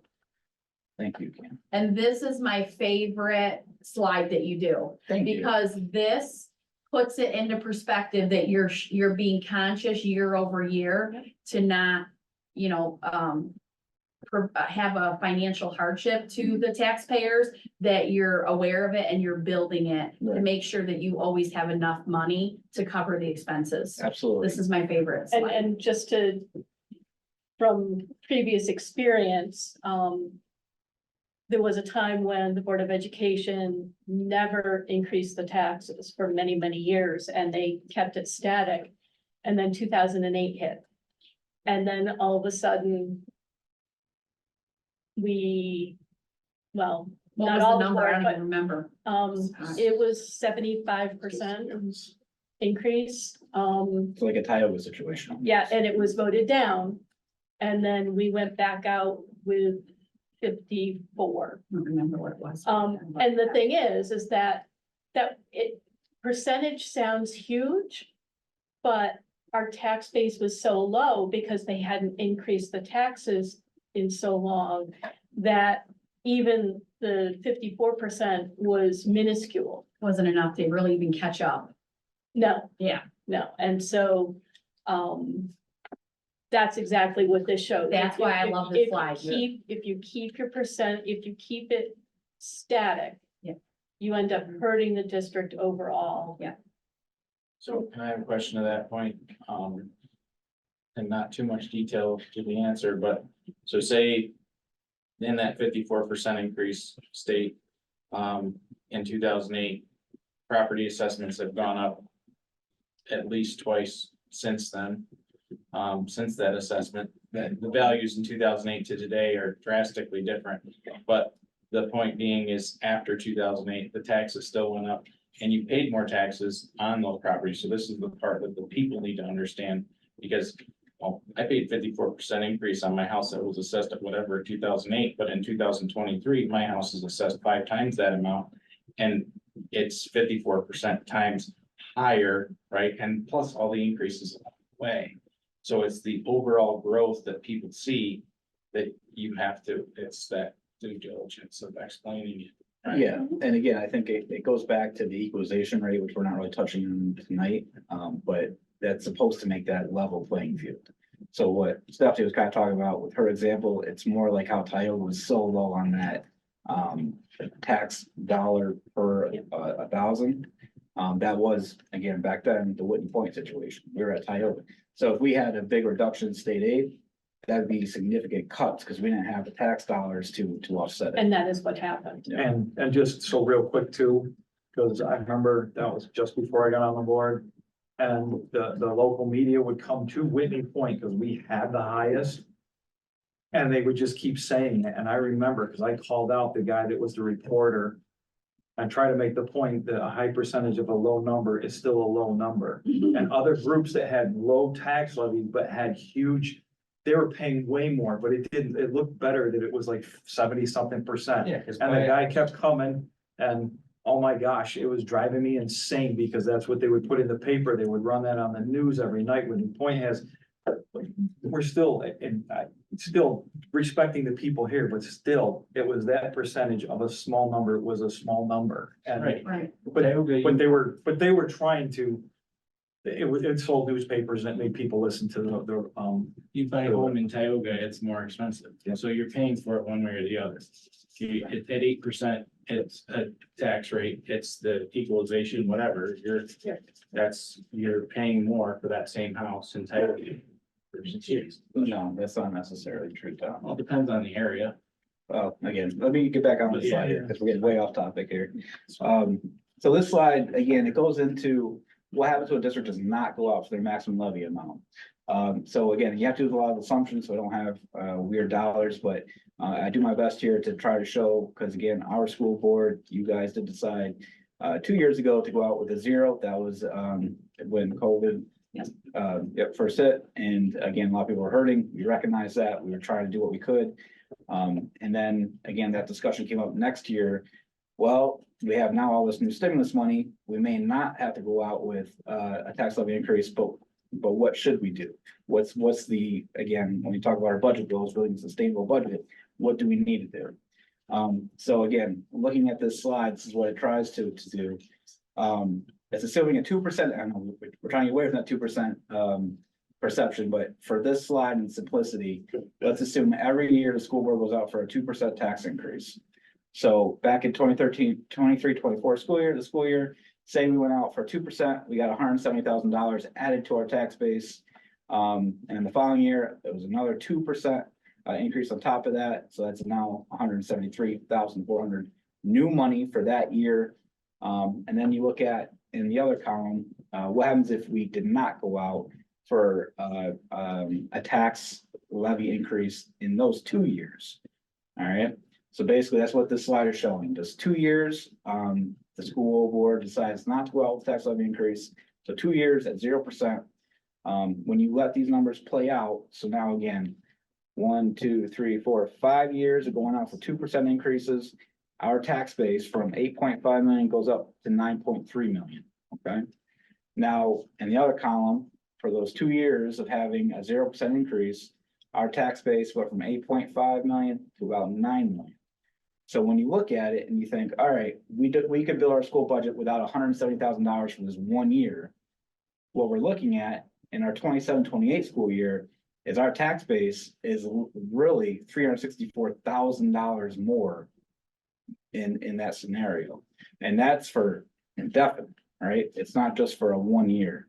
So it's kind of like, it's nice and it's good PR to say you're going out for 0% that 1 year, but that's literally money you're gonna be chasing in the future when you really need it. That's why I like this. It shows if you did or you didn't, and what you'd actually lose your total lost revenue by not going out for a tax levy. Correct. That's why I think this slide's great. Thank you. Because I would rather, as a taxpayer, I would rather have it, like, again, we'll use 2%, just for argument's sake. Than year over year have 0 and then a 4%, you know, because it just makes it easier to be able to pay that tax dollar. I think that's what the board has kind of talked about in previous years, where they'd rather just kind of for budgeting and everything else in your own life, if you just kind of assume you're gonna be paying 2% more a year, well, we can live with that. We don't want those years where it's 1% and now it's 15%. Right. You know, and I think that's kind of where we got more stability to it. Yeah.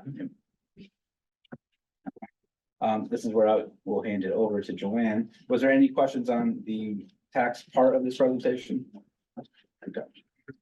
No, maybe you can change my assessment though. Your assessor? No. I can give you some data. So I get the fun part to talk about how expensive everything is. So, Yeah. I mean, that's the reason why everything that Zach explained is so important, because unfortunately, the reality is things don't get cheaper. And as a board and me as an employee, our job is to be good stewards of the district. The district is an asset to the community. And we are a people business. So it's all the salaries that make everything run here, and those only increase. As does all the things like fuel prices, and the price of, everything that we purchase is constantly going up, just like in all of our personal budgets. In addition, we know some things like the cost of health insurance, and we had the discussion about the Medicaid Advantage plan going up that we, those are just realities that we have to face again when we're an entity that is all about human beings. So if you look at this year's projected expenses, you can see there that top line, we've got a pretty significant increase. But part of that increase is a big chunk of that increase is for debt service that has to do with our construction project. I don't know if you want to speak to that anymore. Yeah, I mean, I touched on it a little bit earlier, but, again, that number, we would never want to say our budget's going up 9.5%. So I think that's why we added in 5% of that is strictly related to the debt service. So this next school year is when we borrowed our money for the project expenditures, and that's our first year where we're gonna have our first payment going back on. All right, so what that means is all of a sudden we borrowed all this money, we're doing all this great work, it costs a lot of money. We're paying now that payment to borrow it, but then what you'll see, and again, this is condensed for, the ease of the slide, but other state aid, if you look at that column, it's 3 down. That also has a significant increase, right? So it goes from the 10.06 million to 12.8 million. That's where you see, we're making that larger debt payment. We're getting that money back from the state aid for building. Again, So and that's really the advantage, not that there's an advantage to being a high poverty district, but Right. that is the difference between us and some Silver other lining. districts. Yeah. And that's what you were saying with the 98%. Correct. So, yeah, big picture, it's Yeah. not like Vesta, we'll use that as an example where they're only getting, let's say 56%, which is why they don't go out and do all of these projects because they're not getting the return. Yep. Where we're only paying a very small piece Yeah, so of that, say right? say our debt payment next year is $1 million, we're gonna be getting $980,000 back. Thank you. Right. That's really important because I don't know if the taxpayers understand that. Yep. That's something that is really important. And that's why, again, building projects, they end up great and we have great resources. They're a pain. I mean, it's a lot of extra work for me, Joanne, and building administrators, and classroom teachers, everyone, the community. We Right, lost a pool for a year, but at the Right. end, it's worth it. And right, for what we can do it for the net price, it's our responsible duty to do that. absolutely. I would agree. And it's not that dissimilar to being super fiscally conservative and then getting yourself in a hole in a situation. And if you don't take care of the facilities and invest in them, then you end up with like calamities and emergencies and things falling apart. And, even the pool is an example, it was constantly, all kinds of crises with it that we were trying to repair. If you don't invest the money, that's what happens, and it ends up costing you in different ways. Like our bus replacement, we're consistent about replacing a Right. certain number of buses every year. Because we found that when we skipped years, it was costing us more money with repairs and downtime and whatnot than it is to just budget a consistent number each year. Good point. So, and just to reflect, if you can see last year, in 23-24, the big news was that foundation aid was fully funded and we got that big jump in aid. That was really just meant that we got what we were supposed to get based on the formula, and that was pretty significant. As we discussed in the last meeting, the governor's budget is not projecting any kind of big increase right now. It's not finalized. She's put her budget out and now everybody's sort of duking it out in Albany. All sides are lobbying for their issues, and we don't know exactly where that's gonna all end up. But where they're saying right now that we we hope that we'll get a 2.31%. So that, increase. is that number conservative? That you're, Yeah, so basically, because I know that's undecided still. it is slightly more than the initial governor's proposal. Okay, And that's taking into account that historically, the governor has pushed out slightly more money. okay, But we'd be not doing a service if we didn't budget that somewhat all right. conservatively. That was my only question is Yep. how conservative is that and realistic compared to the unknown of where we're at right So, now? yeah, I mean, like, so organizations like NISBA and NISCUS, and, we work with CBO, and everybody's sort of watching how those conversations are going all the time. And so, yeah, it's a conservative estimate, but it's an educated Okay. estimate of what we think. And that I we'll get. and I think a good point too right now is this, the timing of this, which is crazy how school budgets are Yeah. put together. We've already kind of heard with the state budget is due April 1st. Yeah, That's, I believe, Easter weekend. Right. They've already pretty much said, don't plan on an on-time budget this year.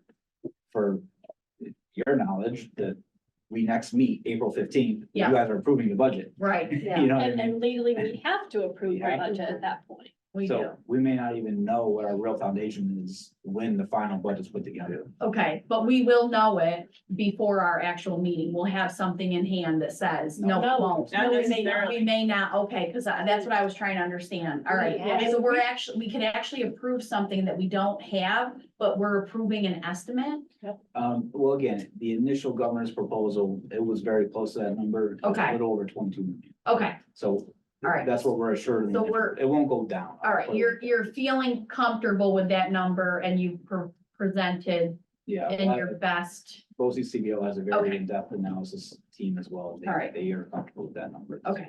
But it is possible to have to go to vote. Yeah. And not know what the state budget is, and then you have to adjust that, the voters come out and they vote on something that, I mean, those who've been on the board long enough know that Yeah. that used to happen. Okay, And, so, yeah, I mean, that is possible, it's It kind used to of. happen every year. Yeah, and not so you once have in to a just then, and once you knew, then you have to backtrack and adjust and Okay. figure out what it is you really Alright. could do or couldn't do. yeah, we have to follow the rules, but Albany doesn't. No, right, right. I like what Molly just said. And that's true. Well, but it's good for us to know that because, you know, even though I'm only like a second year in as a board member, there's so much I still don't know. So I like to ask these questions, so I am knowledgeable when, Yeah, it doesn't matter how long you've been on the board, there's always gonna be things you don't know. or that you forget, because I forget. Like, oh, we talked about that last This year. is one of the most important things we do every year. Exactly. Absolutely. That's why I'm asking a lot of Yeah, no, questions, it's good. because I want to understand it. Yep. In its totality. Okay, thank you, Joanne. Okay, so, again, so these are projections, you know, everything in red here in this column, $12.8 million is what we think that we get another state aid, other revenue, projected to be the same as the previous year, $584,000, appropriated fund balance. So we have been putting $500,000 into this fund balance. You have to put funds into specific accounts. You can't just. Buckets, Yeah, right? yeah. And so, we're proposing to use some of these funds to make up for what we couldn't do in the project and make the playground whole like it was supposed to be, at the CEA. We had, you know, a lot of things are you heard some of that conversation getting torn up. We were gonna lose part of what we were gonna have because we're gonna have this new addition there. We had a vision for how we were gonna do that originally.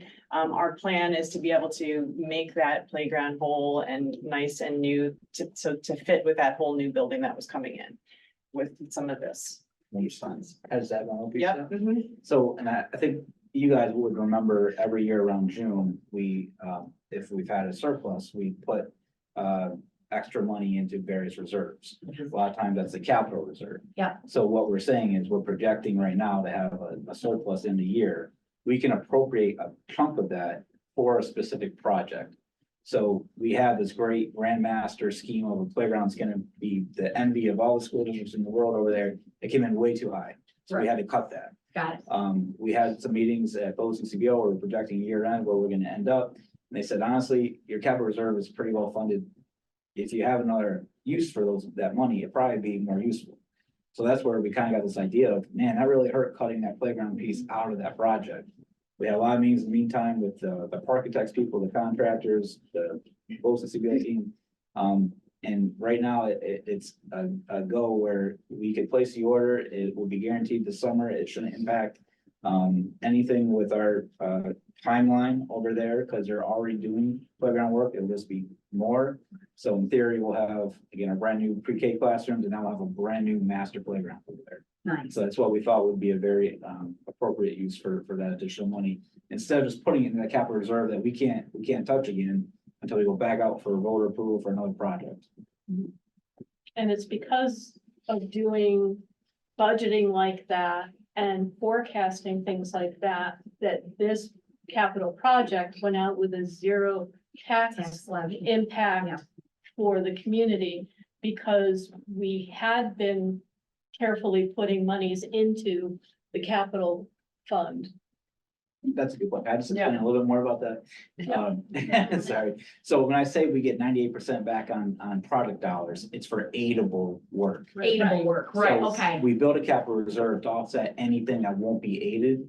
The standalone concession stand and bathroom is not aidable by New York State because it's not educational building. Right, so Right. we had to kind of foot the bill for that, but everything else for the most part was aidable. And that's why you saw Which is- some, yeah. Oh, wait a minute, we can make a cooking class. I think they're trying. But that's actually a really good zone to say Yeah, that's that, why. okay, Yeah. yeah. No, and so like that, like, so it was a priority for people in the community to have bathrooms, you know. Well, instead and of a just nice porta- concession right, yeah. stand and a place to have Right. events, Yeah. and yes. All right. Well, I love that idea. So, because yeah, and didn't you used to, I used to build playgrounds, like Yeah. commercial playgrounds, and a lot of people don't know this, but they help kids develop emotionally, socially, intellectually, and physically, and that is very critical. So good job on that, and thank you for putting that money aside for that, because people don't realize and I that. think especially now, like getting kids, you know, these kids Active. unfortunately too much in front of screens and too much of whatever to get out and play with each other and, you know, move their bodies and. But the little kids still love recess time Yeah. outside. Yeah. I would like an adult playground, Zach, maybe we could put I'll that. tell you, this one's gonna be pretty. If it Pretty holds excited us. for it. I think you guys would all If it'll hold me.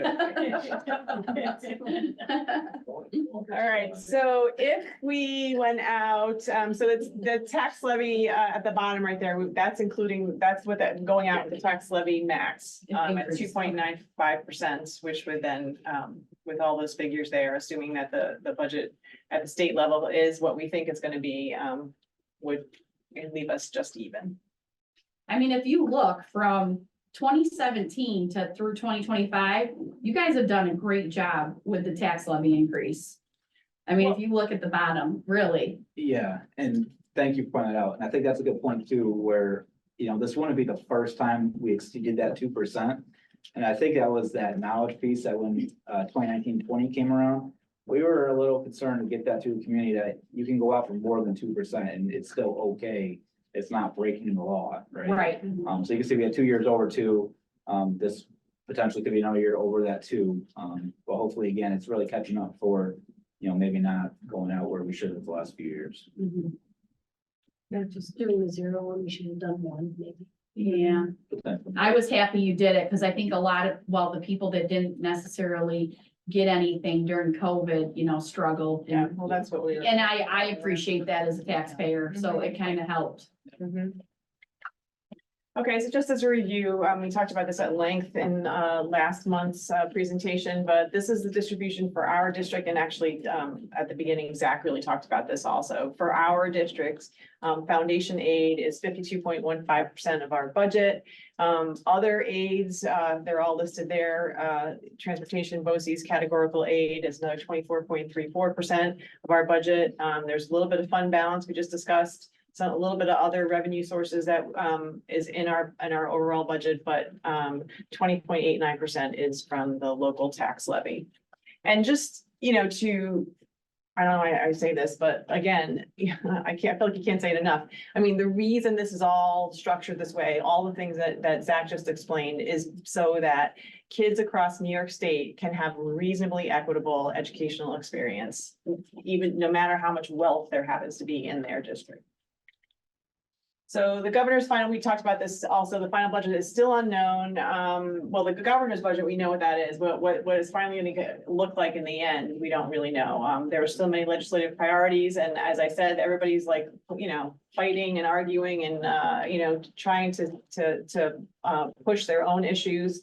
There's lots of organizations who are really fighting for school funding, so it remains to see what will be figured out, but we're looking, as we're doing this, we're not sitting still and just, you know, twiddling our thumbs and not doing anything. We're looking at all of our expenses, making sure that we're being as frugal as we possibly can, while also making sure that we're taking care of what needs to be taken care of for the district. So we look for efficiencies always, and potentially reductions wherever we can find them. We scrutinize both BOCES requests, even though those are aidable items, to make sure that we, are looking for anything where we could reduce expenses. We will watch to see what's happening in Albany for sure. We hope that it's gonna be sooner rather than later, but we don't really know that. And then we continue to consult with, BOCES CBO because they do financial analysis and they are constantly watching that and watching, what our expenses are and project out with us, what potentially could happen in different scenarios. So it's. How often do you guys meet with, BOCES CBO? So Like, is it a? officially, it's once a month where we Once a review a monthly fund balance packet. and Okay. the projections and the in-depth analysis, but I talk to them daily. I bet you do. Well, that's awesome. It's good that we have such amazing resources too. Well, nice job, you guys, and I thought what you presented was fair and reasonable as a taxpayer and a board member. Thank you.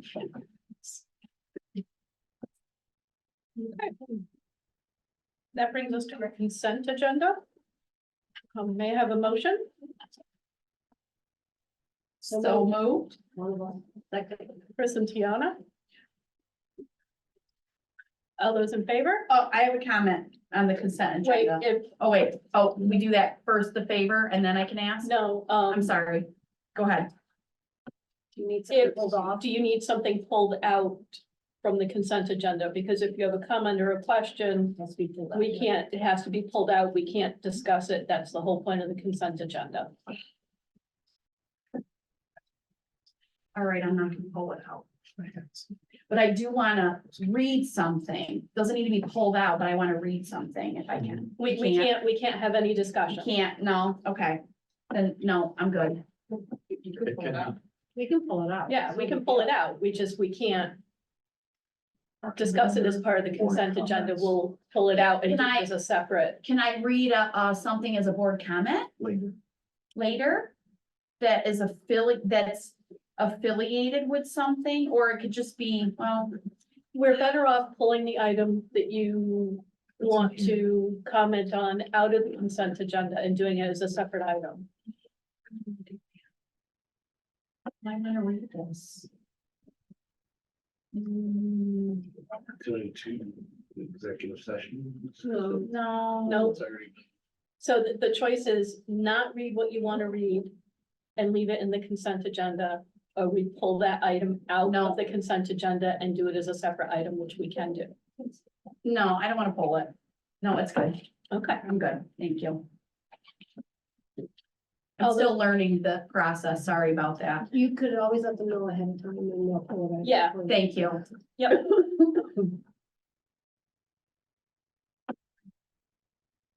Okay, all those in favor? Aye.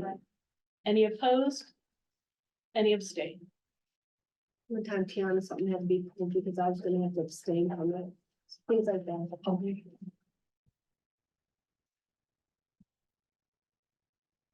Okay, appointment, be it resolved upon recommendation of the superintendent that the Board of Education of the Whitney Point Central School District approve the 4-year probationary appointment of Chloe Danvers, physical education teacher, and the physical education teacher tenure area effective April 8th, 2024.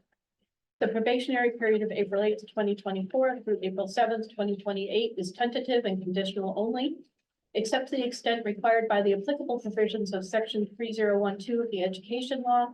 In order to be granted tenure, the teacher must receive composite or overall annual performance review ratings pursuant to education law, section 3012-D of either effective or highly effective for the required number of years. And if the teacher receives an ineffective composite or overall rating in the final year of the probationary period, the teacher shall not be eligible for tenure at that time. May I have a motion? Thank you, Chris. And a second? Second. Thank you, Eric. Any questions or comments? All those in favor? Aye. Any opposed? Any abstain?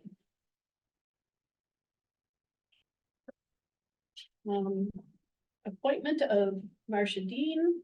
Approve the 4-year probationary appointment of Marcia Dean, speech language pathologist in speech remedial tenure area effective September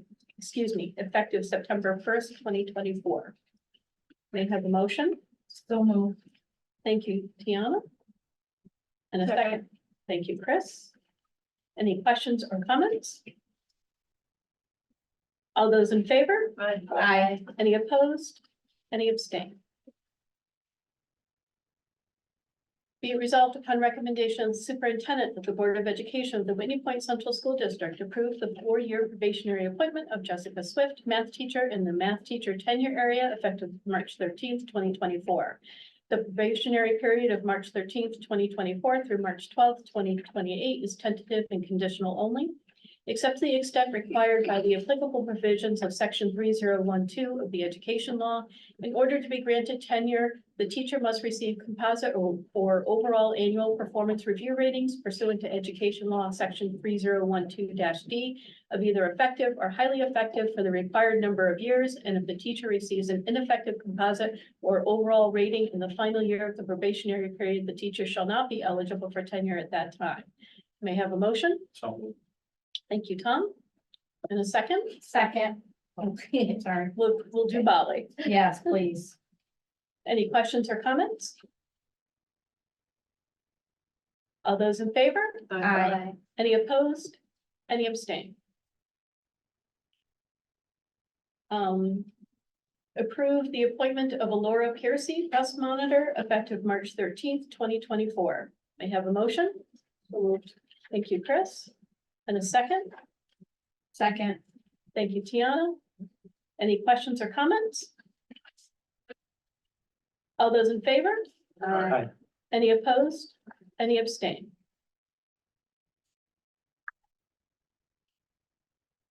Approve the appointment of Scott Clark, bus driver, effective March 13th, 2024. May I have a motion? So moved. Thank you, Molly. And a second? Second. Thank you, Eric. Was that you? Yes, ma'am. Okay. Any questions or comments? Is he living here now? Is that resident? Is he real local? And he is living here now, yeah. Okay. And he's a bus driver. Great. I'm gonna take it. All those in favor? Aye. Any opposed? Any abstain? Approve the appointment of Sydney Frederick, full-time teacher's aide, effective March 14th, 2024. May I have a motion? So moved. Tom and Tiana. Any questions or comments? All those in favor? Aye. Any opposed? Any abstain? Oh, this is my favorite. Just for information's sake, inside of board docs, Stephanie or Stacy's putting asterisks by items Oh, that have been added after the original agenda came out, just so we are aware of that. That's what those asterisks stand for. Thank you. Thank you, I Chris. see them, but I couldn't remember. Okay. It's just so we know what we had earlier and what we did. So right here, Molly, when it shows like a little asterisk right there, it's. That's what I was Fresh surprised asterisk. with, Yeah, that's what they're, and Yeah. I was like, those are like, they've been added. Yeah. Okay, here's my favorite one to read. You have to read the whole thing? I do, it's a legal requirement. Okay. God bless you. Trust me, which is why I the ones that don't have, that whole You want us to probationary, take turns or? no, that's You okay. good? You couldn't remember if you had to. Yeah. Okay. Whereas the New York State education law prescribes the requirements for the annual school board election and budget vote, along with other propositions that may be submitted.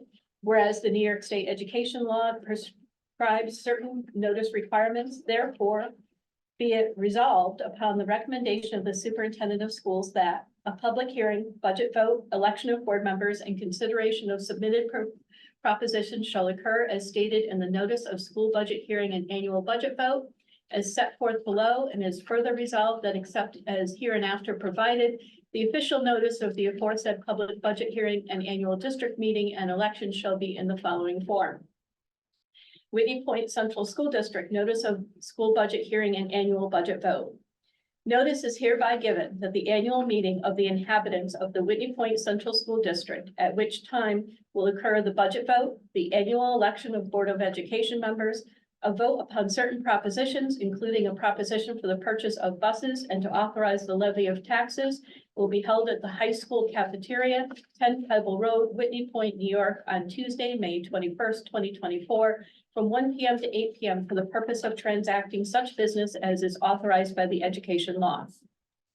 Notice is also given that the proposed 2024 through 2025 school budget will be presented at the annual budget hearing to be held on Tuesday, May 7th, 2024 at 6 p.m. at the high school auditorium, 10 Kybel Road, Whitney Point, New York. Notice is also given that a copy of the statement of the amount of monies which will be required for the 2024 through 2025 school year for school purposes may be obtained by any school district resident during the 7 days prior to the budget hearing, Tuesday, May 7th, 2024, except Saturday or Sunday, upon request at any school district building and the school district offices between the hours of 7:45 a.m. and 3:45 p.m. at any public library or free associate library within the district and on the school district's internet website.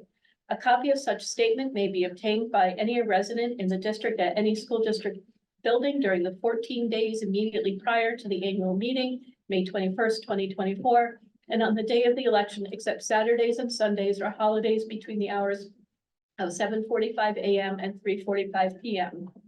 Notice is also given that absentee and early mail voting ballots are available from the office of the district clerk by mail or in person. Mailed requests must be received 7 days before the vote at P.O. Box 249, Whitney Point, New York, 13862. Requests made in person must be made at the district office, 10 Kybel Road, Whitney Point, New York, between 7:45 a.m. and 3:45 p.m., Monday through Friday, and must be made no later than the day before the vote. A list of persons to whom absentee and early mail voting ballots have been issued will be available for inspection in the district clerk's office during each of the 5 days preceding the vote, except Saturdays and Sundays or holidays during regular office hours until the day of election. Notice is also given that military voters who are not currently registered may apply to register as qualified voters of the school district. Military voters may request an application to register as a qualified voter from the district clerk. Military voter registration application forms must be received in the office of the district clerk no later than 5 p.m. on April 26, 2024. In order for a military voter to be issued a military ballot, the school district must have received in the office of the school district clerk a valid ballot application no later than 5 p.m. on April 25th, 2024. A military voter may designate a preference to receive a military voter registration, military ballot application, or military ballot by mail, facsimile transmission, or electronic mail in the request for such registration, ballot application, or ballot. Such designation shall remain in effect until revoked or changed by the military voter. Ballots for military voters shall be mailed or otherwise distributed no later than April 25th, 2024. Notice is also given that petitions nominating candidates for the office of member of the Board of Education must be filed with the school district clerk between the hours of 7:45 a.m. and 3:45 p.m., not later than April 22nd, 2024, at the district office, high school building, 10 Kybel Road, Whitney Point, New York, 13862. Candidates must be a citizen of the United States, 18 years of age, able to read and write, a legal resident of the school district 1 year prior to the election, not an employee of the Whitney Point Central School District, and remain a qualified school district voter throughout the term of office. The following vacancies are to be filled. A 3-year term ending June 30th, 2027, presently held by Stephanie Champney. A 3-year term ending June 30th, 2027, presently held by Eric Scully. Each petition must be directed to the school district clerk, be signed by at least 25 qualified voters, shall state the residence of each signer, shall state the name and residence of each candidate, and whether such candidates are nominated for full terms or for unexpired portions of such terms. The candidates receiving the largest number of votes shall be declared elected in accordance with the Education Law, Section 2018-B. No person shall be nominated by petition for more than one specific office.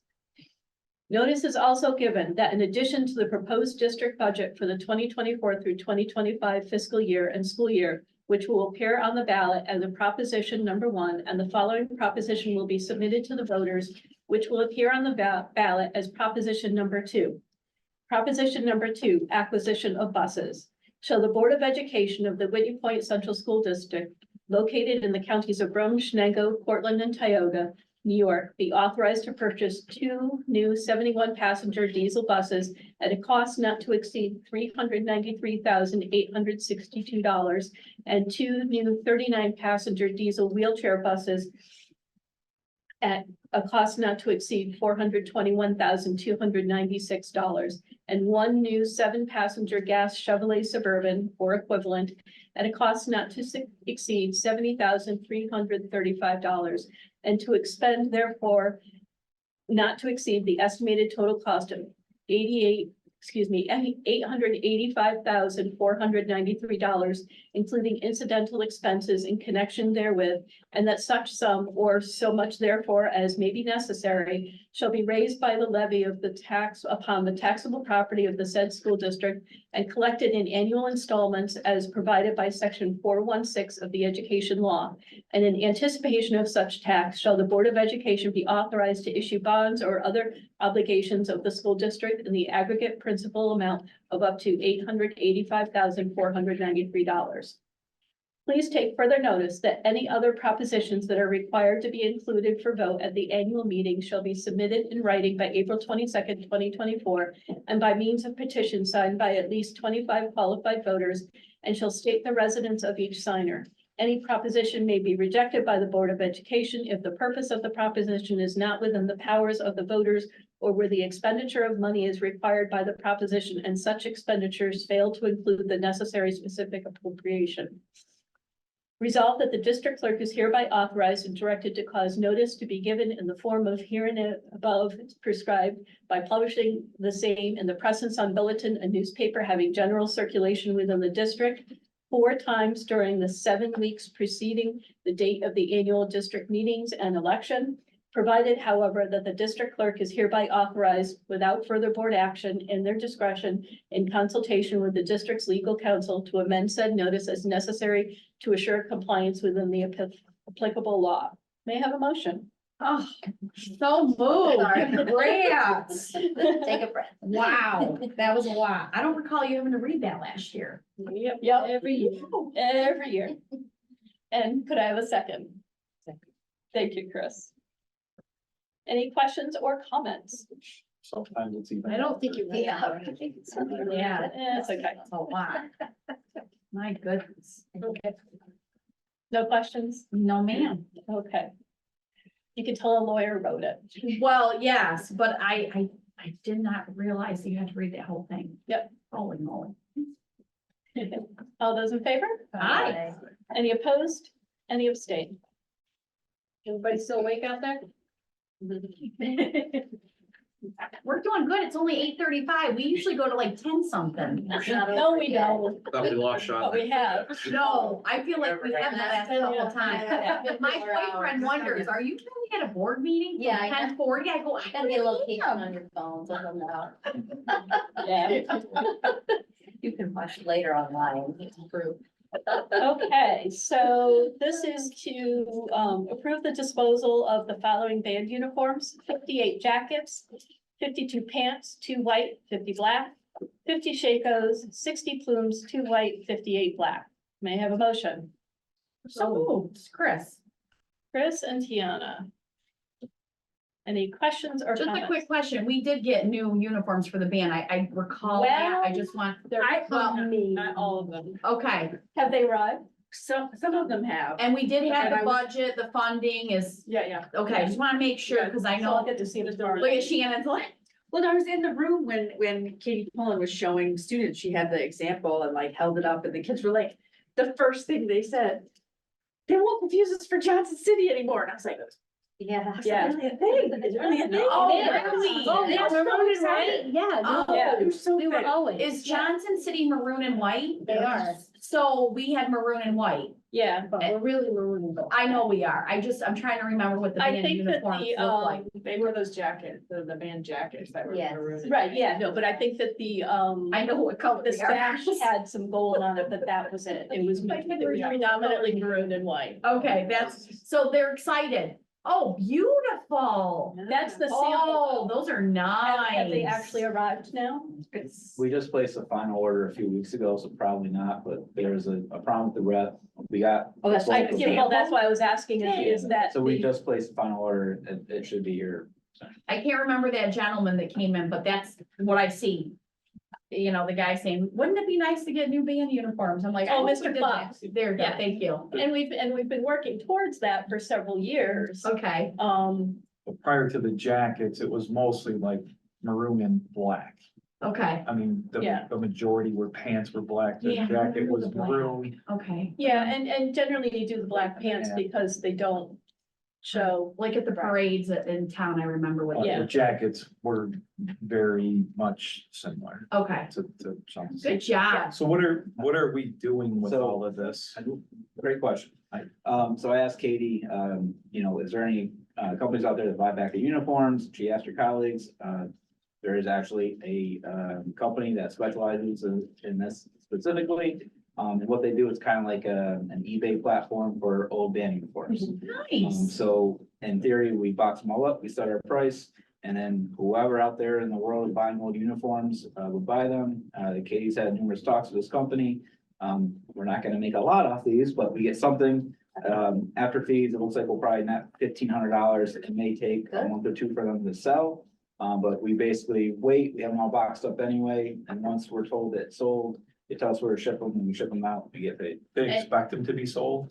Yeah, oh yeah, they said. Okay, I they said the just- price, they said, yep. Because I know sometimes, I mean, if they could even be donated to a poor district that doesn't have. any- Well, and that's what had been And that's probably a discussed, tax rate. that up there, isn't it? if they weren't able to be sold, if nobody purchased them, that they would be. Does that money go back into the band? I wish it could, but it's Oh, not how school budgets work. Oh. They're basically going around like our miscellaneous revenue, like, disposal of assets. So it goes in miscellaneous, but miscellaneous could be used towards. Technically, if the band said, Oh. hey, can I spend 1,500 on something else? We know. we'll Gotcha. figure it. But they're getting new uniforms. Right, no, that's good. I didn't know if there was any. No, I They've think that been the waiting a intent long is time. it offsets. Right, fair enough. Just wanted to ask the So question. the company, if you guys are curious, if you want to buy these things, marchinglinks.com. That's awesome. Yeah, that's what we're going for. Right? Exactly what I wanted to do was buy Why a we have old marching bands. band. I mean, old Zach. We're talking, I mean, I don't know how old these are, but I'm pretty sure they're old. They're pretty old. Old. Sean, Yeah. club cheerleaders, I have an overlay when I was in March. or marching band, yeah. Oh, that's great. Well, good I job have on to tell you that. that the uniforms I wore in high school for marching band were very similar, only green and white, except that we had the tall fuzzy hats. Oh, God. That's fun. That's. But to be honest, until recently, the jackets and the pants hadn't changed much. That's terrible. There's not a whole lot you can do with a band uniform. Like those. Oh, no, we had white rubbers you would. Oh, God. Please, first, please, point of order. If it was wet, you went sliding. So anyway, any other questions? No, good job on finding a place to buy it, though. I All love those in that you're. favor? Thank you. Aye. Any opposed? Any abstain? Okay, resolution committing to the purchase of technology equipment for the instructional technology and South Central Regional Information Center services from the Brim Tioga BOCES. Whereas the Instructional Technology Service 557 and the South Central Regional Information Center 610 require additional technology equipment to the currently available equipment. Whereas the Whitney Point Central School District wishes to finance the cost over 5 years with a multi-year installment purchase, the Brim Tioga BOCES is hereby authorized to expend annually on behalf of the Whitney Point Central School District in conjunction with the Instructional Technology and South Central Regional Information Center services, funds to acquire the following equipment. 130 Apple iPad 10.9-inch silver MPQT3LL/A. One Aruba 2,930 megabytes, 40 gig, 8 smart rate PoE. 2 Aruba proprietary power supply and 65 Dell 3110 Chromebook 2-in-1. Total purchase price, $101,000. Estimated financing cost, $14,791.65. Total cost, $115,791.65. The estimated installment payments will be a total of $23,158.33 per year for 5 years. The payment schedule above is based on the estimated interest rate of 7%. The annual payment amount may fluctuate depending on the final rate assigned 3 to 7 days prior to the funding date. The interest rate will not exceed 7.5% and the payment amount will not exceed $23,369.91. May I have a motion? So moved. Thank you, Chris. In a second. Second. Thank you, I have a Doug. question. I got a lot. Yes, ma'am. All right, so Zach, I'm gonna guess this is coming at you, right?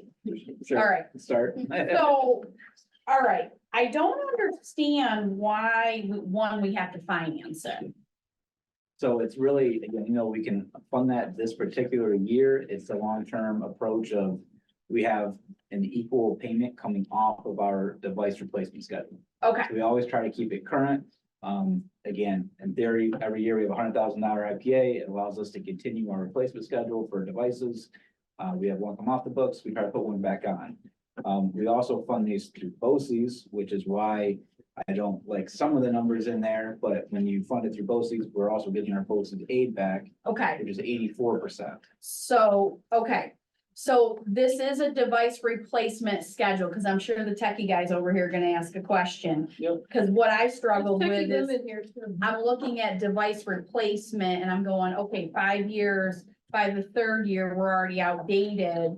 And what ones are these actually replacing? Like, there's only 130 Apple iPads and only 65 Chrome. So I'm assuming since you have device replacement, you have year over year, the oldest ones you're taking those out and replacing with these, right? Like I'm envisioning this. Yeah, there's a very detailed spreadsheet that Okay. our MITS coordinator keeps track of. Okay, We review it at monthly meetings, me, Shannon, and Joanne. We talk about the priorities, what grade level should get the newest devices, where should some other ones slide to?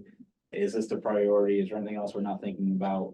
But yeah, all those discussions take place over a few minutes till we get to this point. and one more question, because I know they do. 84% is reimbursed. Yep. So this number we see here is not really what we're paying. Well, Or well, again, you we're pay paying it, back. and then we're getting it back the following year. Am I correct in Yeah, that? So net cost, but again, every year we have a similar type of. Okay, I'm done asking questions. I know they do too. Private questions. Thank you, Zach. I appreciate it. Question on just the narrative of that. It's really unclear. Those devices are staying in our school. They're not going to these information centers. Those are our devices for our students in our Kids in the district. classroom Right? devices to have every day. In reading it, it's kind of like, where are they going? Why are we It's a standard. paying the BOCES full rate if it's a template. shared device, which it's not, so. Yeah. Just so that's clear. Also sort of what Tiana touched on, we're financing longer than the warranty and the technology longevity. When we get that reimbursement the second year, I mean, 14,000 is a chunk of change for finance, whether we're reimbursed or not. That's money that somebody's getting. When we get that reimbursement after years, their opportunity to pay that down or pay it off. Well, again, it's the long-term replacement where we try to always have the same type of payment built into our BOCES budget. Okay. So right now we have 5 or 6 of these IPAs. They're around $23,000 payments every year. When we go into next year, we try to build our next borrowing based off of that number of $100,000. Where are the priorities to keep it that to where it's a level type of budget? We don't want these big fluctuations like what we talked about. So could we pay it down quicker? There's really no advantage to that, except you can save some interest on it. But again, this is kind of the BOCES way of how we fund these things. So Right.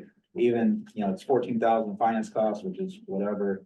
It's based off a 7% interest rate, which is the going rate right Yeah. now. The other costs are like probably attorney costs, BOCES costs, things like that are in there. So let me ask a question on this.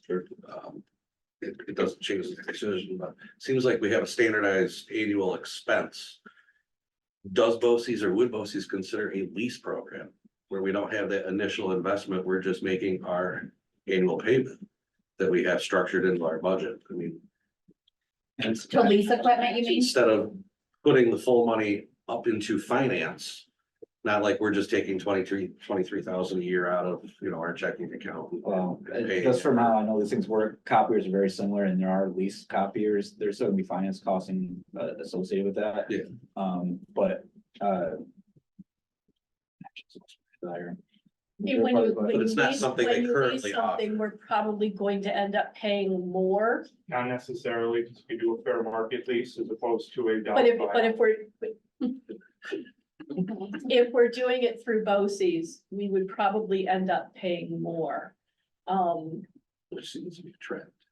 Yeah, and When, I guess the other important thing is, we don't have a hard set of after 4 years, these devices go away. I mean, we use these devices. There's updatability. Yeah, It just they- seems they're like, along, they're around. They're along longer for- than 5 years. we have them for a longer duration than the 5 years. I guess that's important to know too. Yeah. Yeah, Cause I don't know if I've ever actually heard that yeah. before. Yeah, we definitely keep devices around longer than 5 years. Okay. And what we have in this IPA specifically, which is why some of the costs, unit costing a little bit high, we have like basically a bumper to bumper warranty of 4 years. So anything that happens to it, 4 years, it's replaced brand. right. Oh, so So- that's good to know. Yeah, So you got a 4 year and then the extra one, cause I was worried about like outdated equipment, like Eric said. Yep. Okay, so you do have the 4 year, and this is similar to the bus situation, is it not? Correct. I wanna ask that question, cause this is the first time I really ever saw this come across. Yep. I don't recall seeing this last year, Yeah. but it, you know. It's you guys No, have a better there's no, memory. no, there's so much. Yeah. But it has been. Okay, so We got that's, a lot more Chromebooks last year, though, if I remember exactly. Okay. Yeah, again, it goes through priorities of what's really aged out. And Okay. It's at the end of its life. I sorry. can understand the whole predictable budget year to year. And that's where I pursue like that lease type environment because it's typically on a 3-year return, and at the end of 3 years, the devices typically have a value. So when they take them back, it's more of a credit. So you're paying down call it the depreciation of the device. So it does, from a net, you actually end up with better equipment more often and still pay about the same amount of money. That's where it's like worth looking into if you're having that contiguous every year kind of spend. Yeah. That's, if BOCES, does BOCES BOCES lease doesn't equipment, lease the I guess, computer? yeah, that was more my Yeah. specific question, Yeah, is that that was what I was option starting to- that they offer, or just BOCES buy it? That's Pay for the it. model for BOCES for our region. Yeah, that's how they kind of, again, do device replacements throughout the districts. So that's how we get to funding, so. And that's why we get 84%. Right, so leasing isn't on the table, but we get the 84% the following year reimbursed, so the 23,158 that we pay. Does that 23, yeah, that does include the finance cost. So the following year we get paid, so it's like, we're like 1 year behind, Yep. but they don't offer the lease, like Right. what Tom, okay. So like, I mean, I know that I'm restating this, but I always feel like it gets lost in the conversation. Like that BOCES aid is sort of another way that we get subsidized because we wouldn't be able to afford all of this, No, right? And okay. where some of the wealthier districts could just purchase them.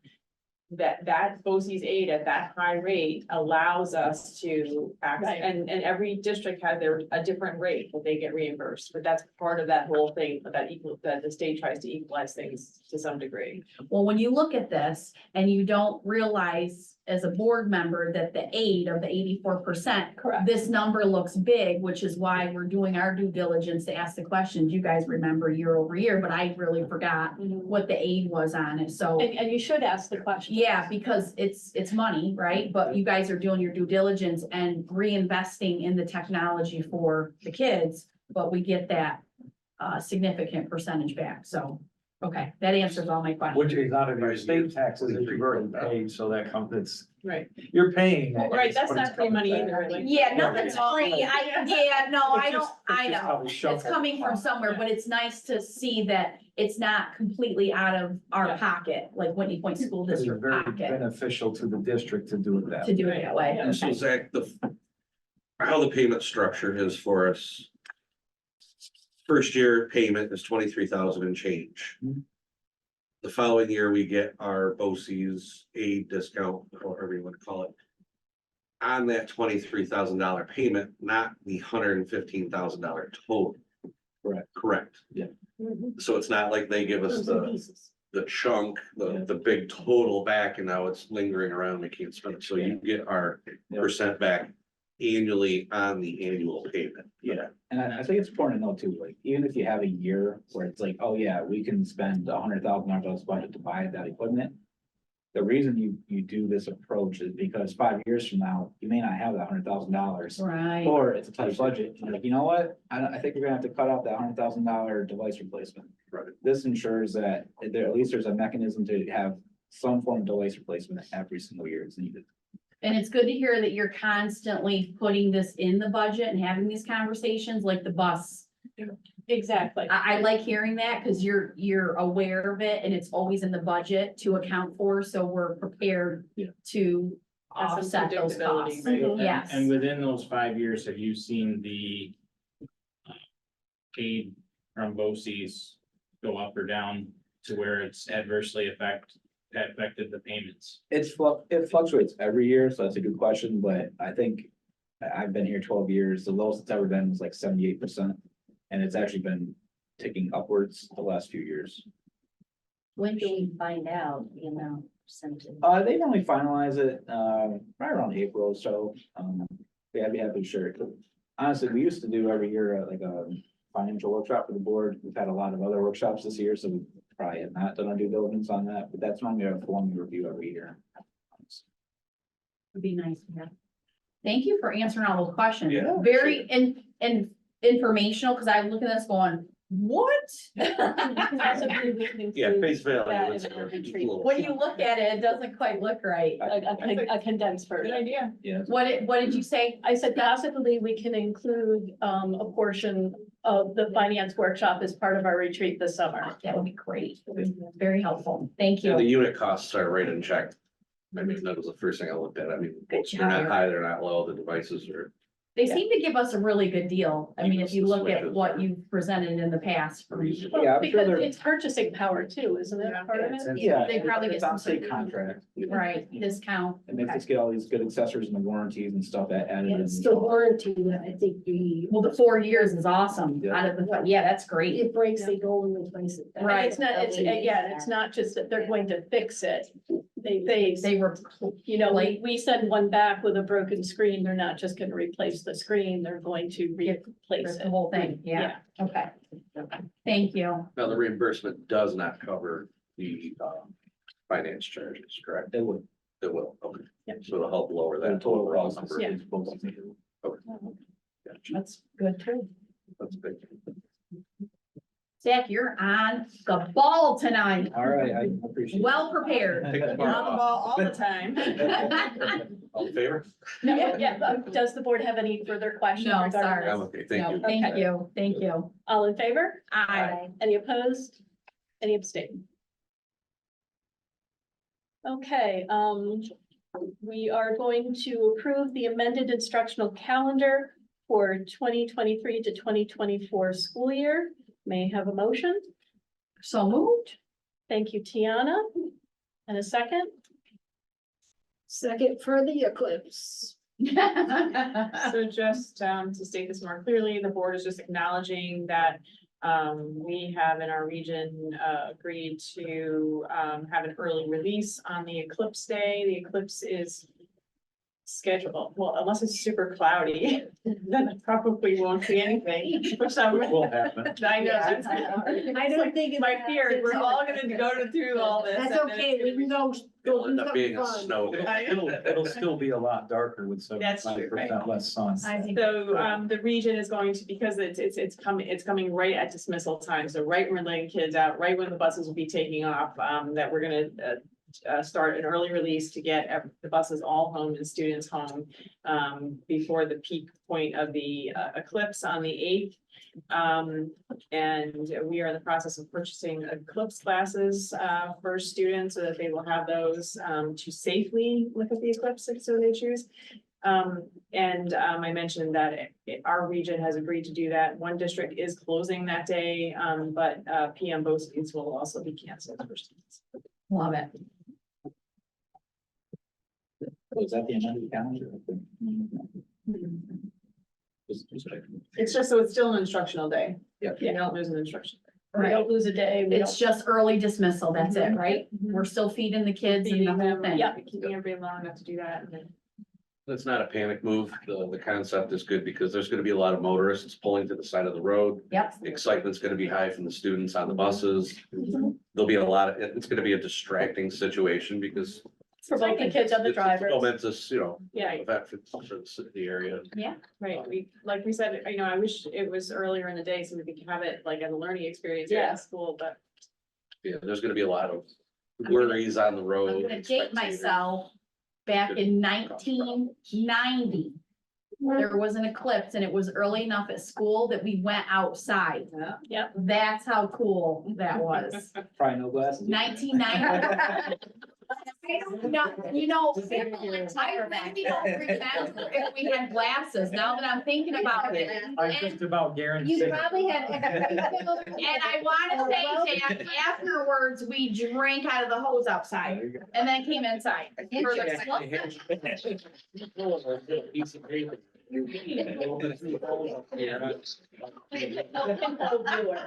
But that was, I wanna say it was like 11:30 or something, I don't even know, yeah, it was not in the afternoon. Cause we all got to go outside, it was really cool though. Yeah.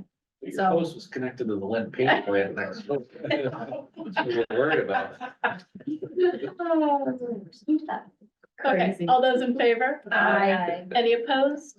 Any abstain? We're full of stories tonight, I don't know what's gotten into me. Too many Um, details and things. So Jet lag. we have once again discussion on the agenda publishing day.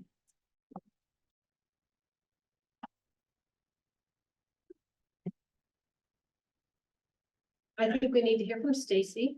I think that was where we left it last Oh. time, was kind of important to hear Stacy's voice, Yeah. on this. I personally have talked to many other boards and they said it's common, it's always been a Friday board packet, but, we know that some do Mondays and some do Thursdays, so.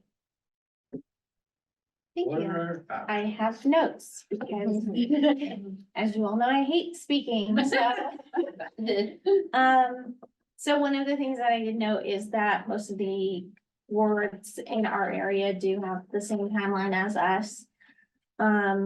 To my knowledge, Whitney Point has done it this way for a long time, and also to my knowledge, it hasn't ever been requested to change that. Right.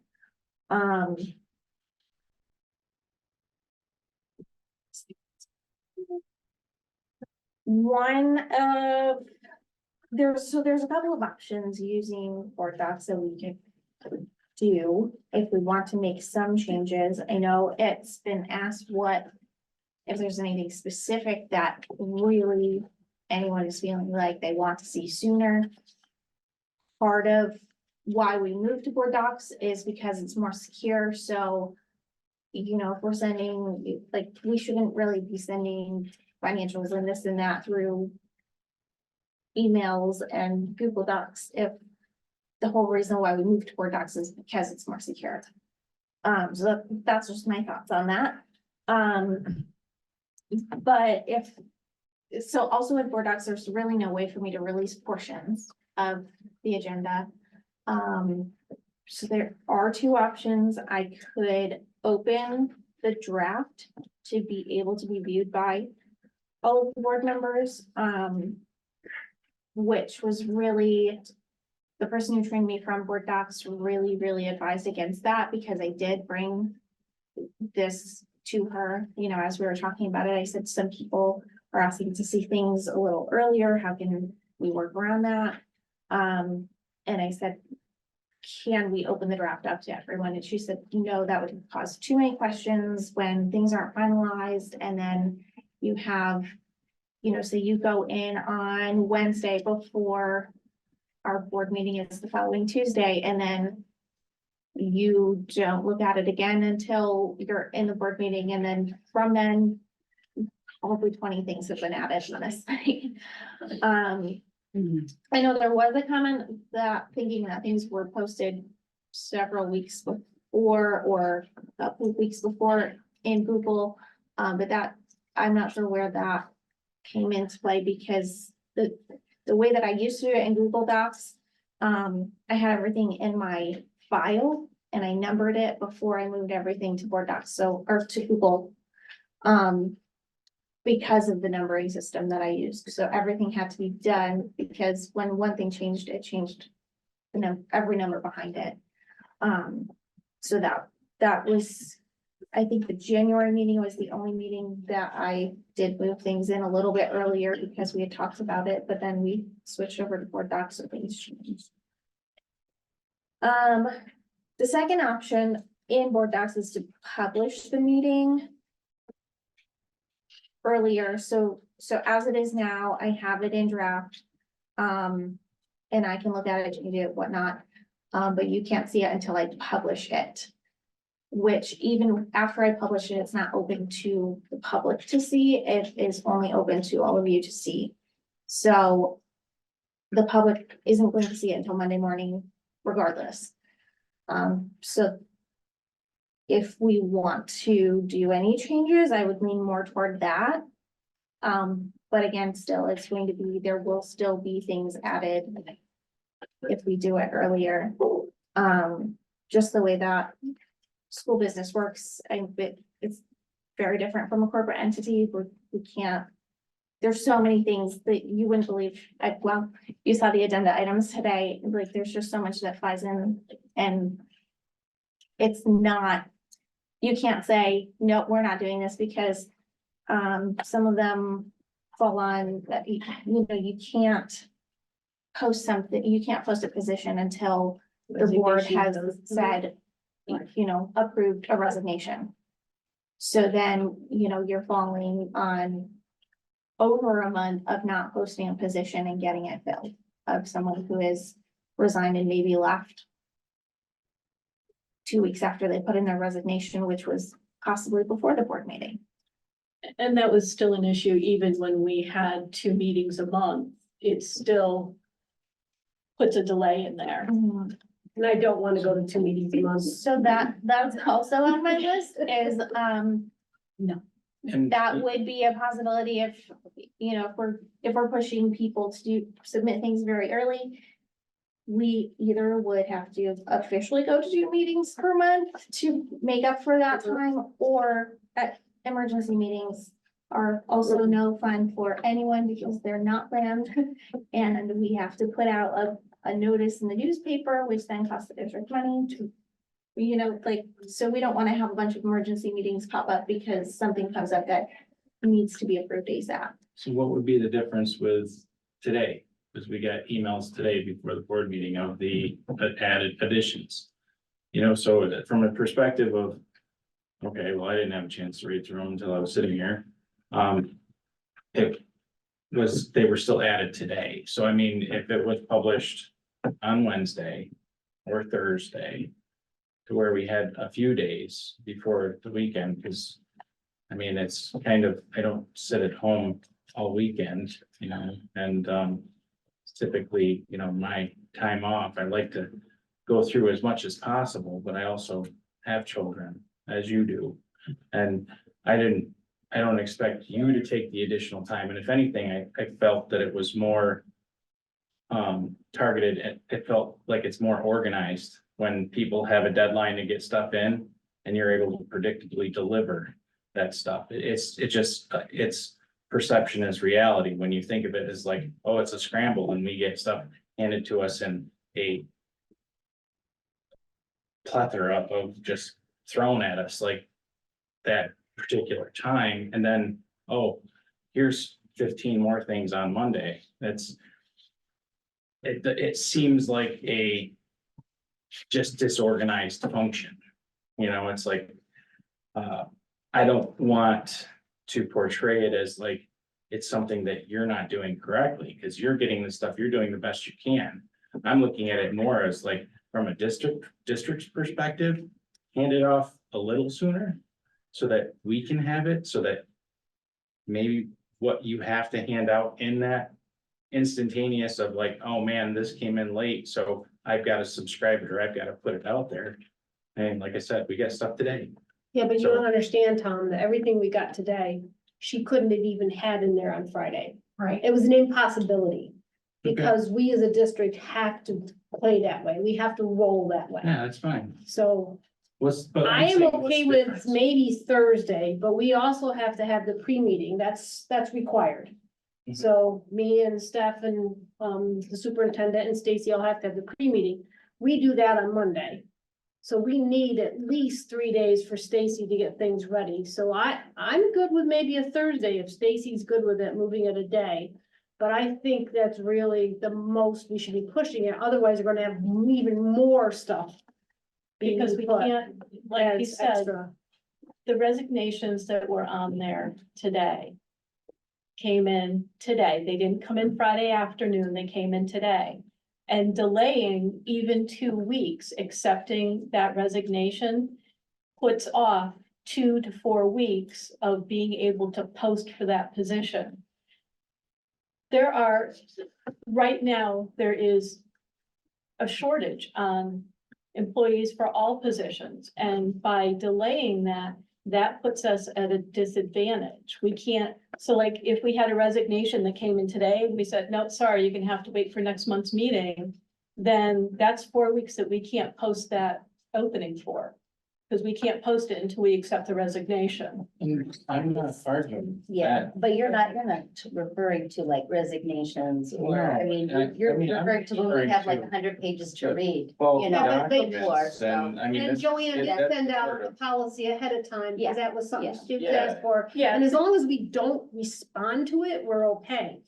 Or But that is just put it- something we have to be careful about. But it's. She can send it to us, but we can't respond to it. Can it be added to board docs So I guess. as that's the just a question. document? No. You We can't? have to publish it. Right. So, And- so and- board and- docs doesn't allow you to just upload a document for us No. to view? Oh, okay, I didn't No, realize and that. the problem with publishing it, like she said, you know, she published, just as an example, okay, I do hear what you're saying, Tom.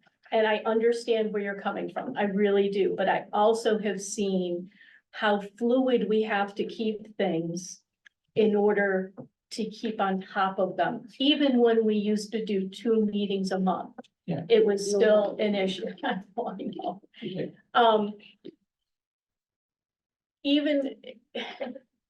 Sorry, I just lost my train. No, of thought. you were talking about the attachments, because I asked the Right, question and okay, Chris made a so- good comment about. Right, Can't have the, because this has happened, you know, it's happened in the, if she publishes it and you start reading it on Thursday or Wednesday or whenever.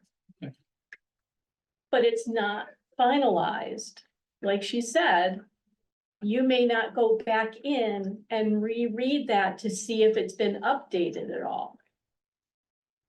Whereas if they're able to send us the things that take us the longest time to read, which are the policies for the most part, right, we can see those ahead of time. She can email them as long as we don't have, none of us respond or have any discussion about that. We're not going against the open meeting law. You have an opportunity to read it. That's not something that's going to change before our meeting. Yeah, I'm just looking at it more of as efficiencies and being able to make educated decisions based on the stuff that I can read. I mean, if I don't have the time to read it, I have to kind of sit here and kind of like scramble to read through what I can't capture in the short amount of time. You guys have the fortunate ability to meet on that Monday and approve it ahead of time and see the stuff and actually. No, No, actually, we don't no, see it. no. We don't see any of it. No, we don't see So any what of do you those. Approve on. We just approve the agenda. They give us a heads up of, okay, this is what's going on the next agenda in terms of presentations and Mhm. things like that. but you don't We- actually see the content. We do not see the content and Okay. we can't discuss that content because again, It's open law. right, basically, we're just, you know, like. You're outlining the agenda, that's all you're Right, and doing. like, you know, don't forget, let's put something on the agenda specifically for the agenda to have this discussion, so we don't forget to have it. Right. We approve things like that. Okay, Just so we make sure that everybody's on the same page, that we've remembered what we requested from the meeting before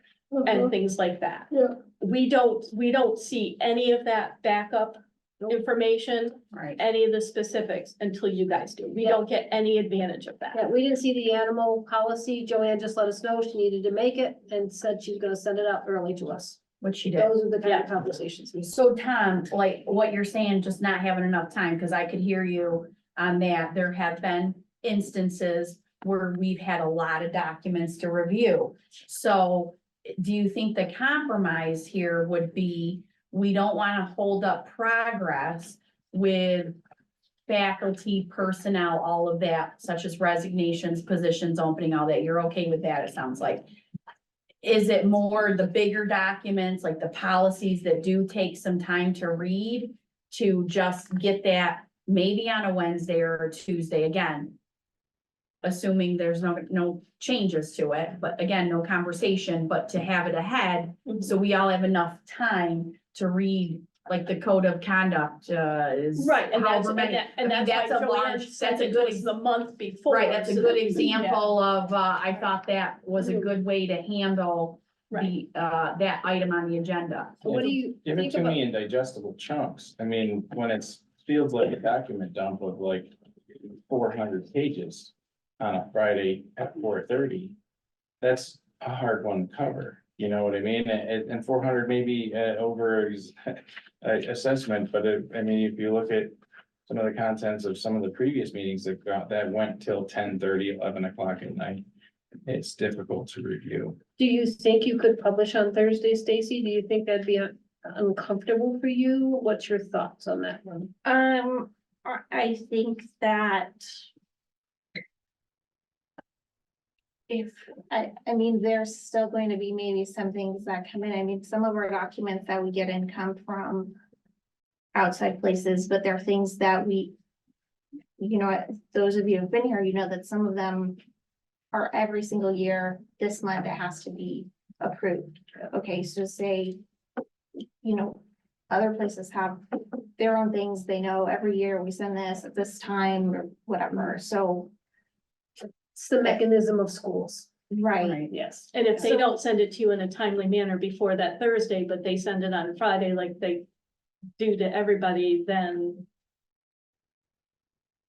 Right, and it's not all, you know, it's not always coming in. Right. But then, I mean, there's other things like we had a big week last week. Like I didn't even get to really I had an idea of the book, you know, the guts of the agenda, but as far as putting it all into board docs, that this week didn't happen until the bulk of the stuff didn't go in until Friday. And So- when we used to get the board packets, so for some of you that, well, do you still get your paper? Well, I started out, I had a lovely gentleman deliver to my house. Yeah. He was so sweet, and every time he delivered, I gave him a sweet treat, because I felt like so bad that I'm like, can you print out all this stuff? Because I was so new and I didn't know. There were Fridays that we would get it sometime at 2 or 3 o'clock. And there were other Fridays that we didn't get it till 8 o'clock at night. Yeah, Saturday. and Or we're Saturday talking morning, a because it was- printout package like It that, was so much. and I'm not And exaggerating. the delivery of board packets actually started the year I started. Before that, they were mailing them on Friday, and there were some people who weren't getting them until Tuesday. Tuesday, yeah.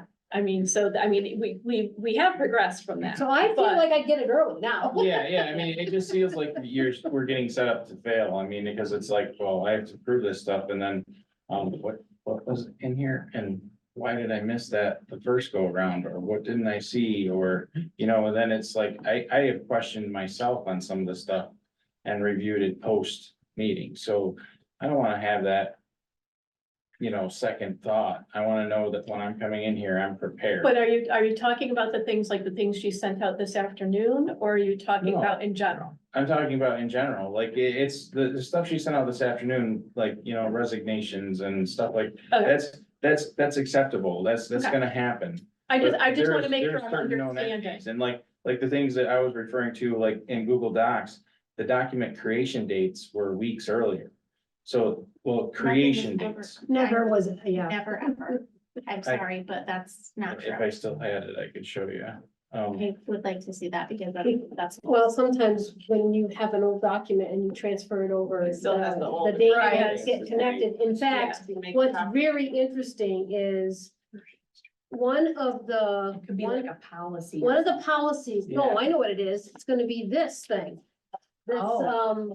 with the point thing. Yeah. If you look at this in a Word document, it looks like it belongs to us. But if you look at the editor, this came from a whole entire different school district and the title is still embedded in the document. Oh, really? Yep. Okay. Which most of our stuff doesn't come to us. I don't know how often I get stuff that comes through Google Suite. It's really only internal things that. Yeah, are these, the sent that come documents that I was way, looking at, but- they show who they were saved by and when. So it was like, oh, well, you know, this is. But, like a but week if she old, started 2 with a weeks old. template that was old, it would, you know, when she did a save as with a new title, it's gonna have, In the new location and show the previous. right. So would you agree the heaviest part is the consent agenda? Yeah, that's what I'm Yeah. gonna ask you, So- like, what? I mean, obviously, like you said, hirings, firings, legal notices, they're gonna happen on a moment's notice, but it Right. seems like the consent agenda is loaded pretty heavy with a lot of stuff to work through. Okay, so And that seems pretty run of the mills, not run of the I'm mills. negotiable. I just want to make it so that it's balanceable for me to do as well. I mean, it's tough to schedule and tough to get through. right, so what I want to ask, because I feel like it has been asked, but a lot of people are making assumptions of what you are struggling with, and I want to know, like, is there something specific?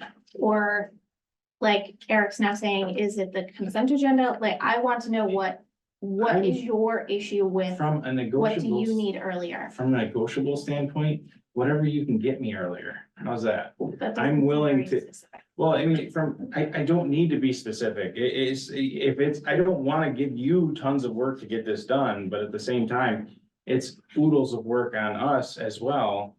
I would like you to stop saying us, because it's not who's work for me. I don't Okay. feel It's not for you. over. Okay. it I is don't for me. feel over, I like to wait until actually Sunday night or Monday to look at mine. Mhm. That's just me. I'm a 4 o'clock in the morning person, but that's just me. So that's the second thing that I wanted to say is I know that a couple of times it's been brought up that some of the policies are really large. There are a lot to look through. I know that because like we go through the policies too, so I know it's a lot. That is understandable to me, but moving the timeline is a board decision. If there's one person who's having an issue, then obviously you'd all have to agree as a board to make the change, but if there's. I mean, if everyone else seems happy with it, I feel like. I don't know. But we do have to take into consideration how it affects you, since you are the one who creates all of that and gathers all that information. And if it's going to make your job a lot harder, That's why we Um, waited for you to be here. yeah, no. I mean, it's not to interrupt you, but I wanted But you you to are, have but your that's point of okay. view. I wanted to have your point of view. Because, well, it's only me, so I'm sorry. No, for that's interrupting, not what I'm saying. So I wanted to have your point of view so that I could view what that, because I have a tough time going through all of this content. I do, okay? I have a tough time. So if I can get the content a little bit ahead of time, and I don't care what it is, get me, if it's the consent agenda, great. If it can't be, okay. Get me the chunk that's digestible. And So- if we can't, we can't. So can I Yes, just, that's the way it is. can I just interject a couple things? I mean, like, so I'm looking at the consent agenda and there's a number of things here that are absolutely timely. Like they have to, like, we're not gonna get which are, some of them are long, like the committee on special ed reports. They are done, they are decided up through this, like the Thursday, and if we don't Look at it again. vote, we don't have it on this agenda, then none of those students can get a service until the following month. I mean, there's some things that are gonna be last minute. Which one But- were you talking about, Joanne? I'm sorry. Special ed Oh, committee on oh, special okay, ed I just wanted to So Okay. like that one has to be pretty last minute, but we talked about the policies and I know particularly the code of conduct was huge. Yep. But all of them are a lot to read and you really have to think about them, right? So we can definitely say that none of those are gonna be thrown at you at the last minute. We'll give that to you ahead of time and we can email it to you ahead of time, so you have time to process that. I also don't know like the financial reports when they come, I mean, It depends on when the meeting is. I mean, Right. sometimes we don't get bank statements till the 10th or 11th of the month. yeah, Sometimes do we get them earlier? Sure, but that's not. Stacy's gonna finalize a board doc agenda Right. for one financial report, Right. you know?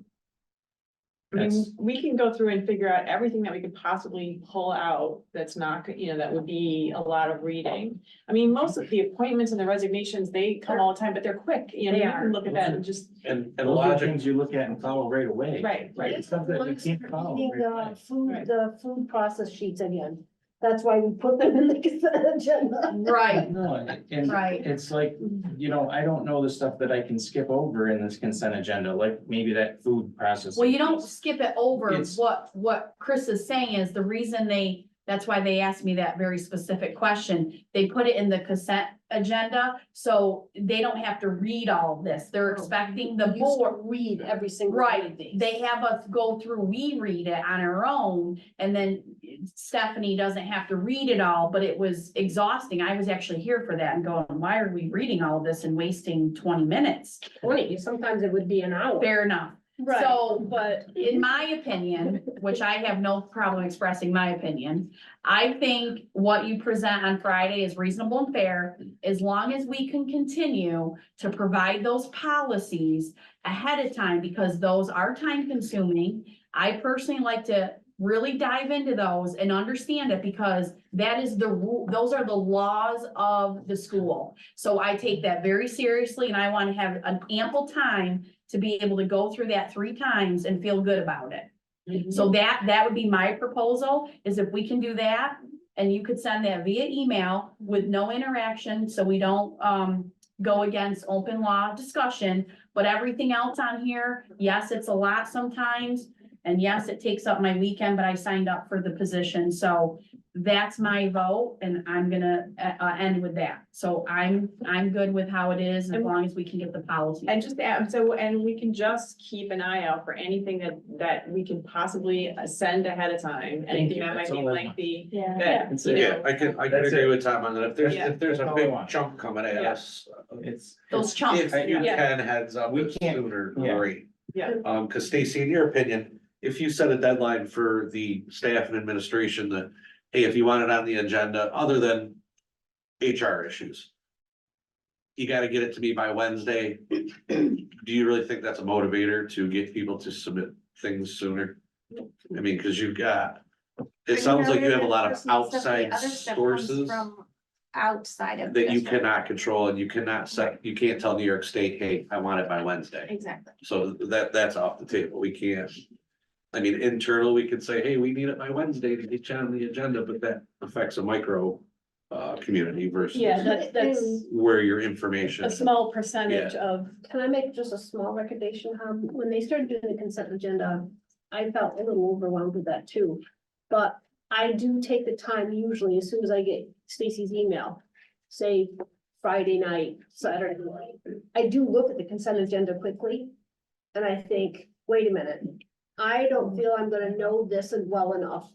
And I have emailed them and say, could you please pull that out of the consent agenda? And then it becomes an individual item for us. Yeah. So there is that option, just so you're aware of that. Yeah, but if I do that, am I violating open meeting law by? No, just by emailing them and saying, I don't understand this completely, can we pull it out? of the you're consent asking so to that we pull can- it out. so Yeah, we can pull it discuss out. it. You're not engaging in a discussion, you're just asking to Yeah. pull it out. So if I ask on that on Friday, are you gonna be able to pull it out Monday? Oh, yeah, Yeah, They've done it for me, because the discussion would occur in the board meeting. right? Yep, they just pull it out. that's why they were asking me, Tiana, do you want to pull this out? And I'm like, no, because I want the action to be made on the topic. So I wanted the board to vote on it, so I didn't want. And we still, if we pulled it out, we still would have Still voted. voted on it tonight? Yeah. Okay, see, I just get a little confused about that, So so with the- this with is the- helpful to me too. With the consent agenda, the purpose of having one is that. Okay, so probably maybe not the best words, but everything that's on there is boilerplate. Yeah. It's not supposed to be anything that we should feel we have to discuss. That being said, there are times when something gets put in the consent agenda that we do feel needs to be discussed. And you have the right to contact Stacy and Joanne or me and Chris or send it out to all of us as long as nobody responds and has discussion and say, hey, I don't get G on the consent agenda. Could we please pull that out of the consent agenda so that, and have it as a separate item so we can have discussion? Yep. And that's what I was trying to let you know is that, do you want us to pull that out as a separate item so you can discuss Okay. it? Because I thought we had to wait till the next meeting, that's why I'm like, no. No, Okay, we would have just so pulled it I out right. misunderstood, I'm sorry. I'm sorry I wasn't clear. No, now I get it and I appreciate it, because I'm glad it got brought up again, because I was confused, like, I'm like, no, I want the board to vote on this, I don't want to wait No. until next And meeting. And even during a meeting, if there's something that you feel you need to ask questions on, or, you need to discuss, you can just say, when we get to the consent agenda, after we do the motion and the second, you can say, I would like to pull letter G out of the consent agenda so we can discuss it. Okay, Which is why, Especially if the consent agenda includes addenda things that you don't get until Monday. thank you, right, thank you, that is much more clear, thank you. Just being cognizant of the big packets that are like, oh dear Lord, Yeah, how am that I would gonna be- find time for this? Because I've got this going on Saturday, I've gotta have my kids to some event, I gotta be, I agree. I'm not sitting with my feet up Saturday, Friday and Saturday, it It's doesn't happen. understandable. So it's like It's a lot of it's like, work. It it's a is. run, Just and if I can't expect it. I hate the fact that it's done. Now, it is understandable, but I know in your initial letters of congratulating you on, accepting, it That's does huge. state that you have, that we do February packet or Friday packets that they go on Fridays and like I said, I haven't known anyone else to have any issues with that, but if we can, if you want to try moving forward to shoot for a Thursday afternoon or Friday morning. As and see early how it Friday as goes. you can do it, it How would be about we great. leave it Yeah. at that, yeah. It's- What's the big one that we go over every year that's a mountain of? Reorganization. Thank you. Which but again, a lot of that that, could be a whole almost consent agenda, but it can't. So, but legally they can't be No, a consent but agenda. that one is an example, I'm like in agreement with Tom. That, in my opinion, is overwhelming, and that literally takes me all weekend to review. Right, but a lot of that's in the Can send you reorg, the in copy the of last reorg year's. portion. Yeah, you It's said it's just- kind of template, boiler. Right, because we're approving all of these newspapers as being official newspapers, but we have to do them each individually. Right. We're approving these banks for being the official banks for whatever reason, because we use banks for different reasons. Read last year's and you'll get the gist. It's a lot, it really is, But Tom, you- and it's overwhelming. I was overwhelmed my first year and. Because that's the first agenda you see. And I'm not even kidding, the packet was Which is that. why I want you guys to start sending me things that overwhelmed you or you would like change so that we can create an onboarding process for board members. Well, I like the policy thing, that was my, Yeah. I offered that up and I like the Joanne was idea, happy. pull stuff out, because I didn't know we could do that. I was like, I don't.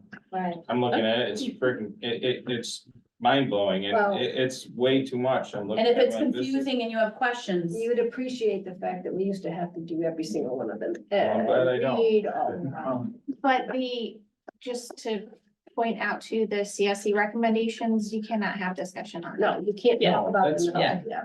Except if there was questions about something that was in there, but not the student or a specific right. thing, so they could do that. Well, I did, I had done that before. Yeah, I had- Right. Right.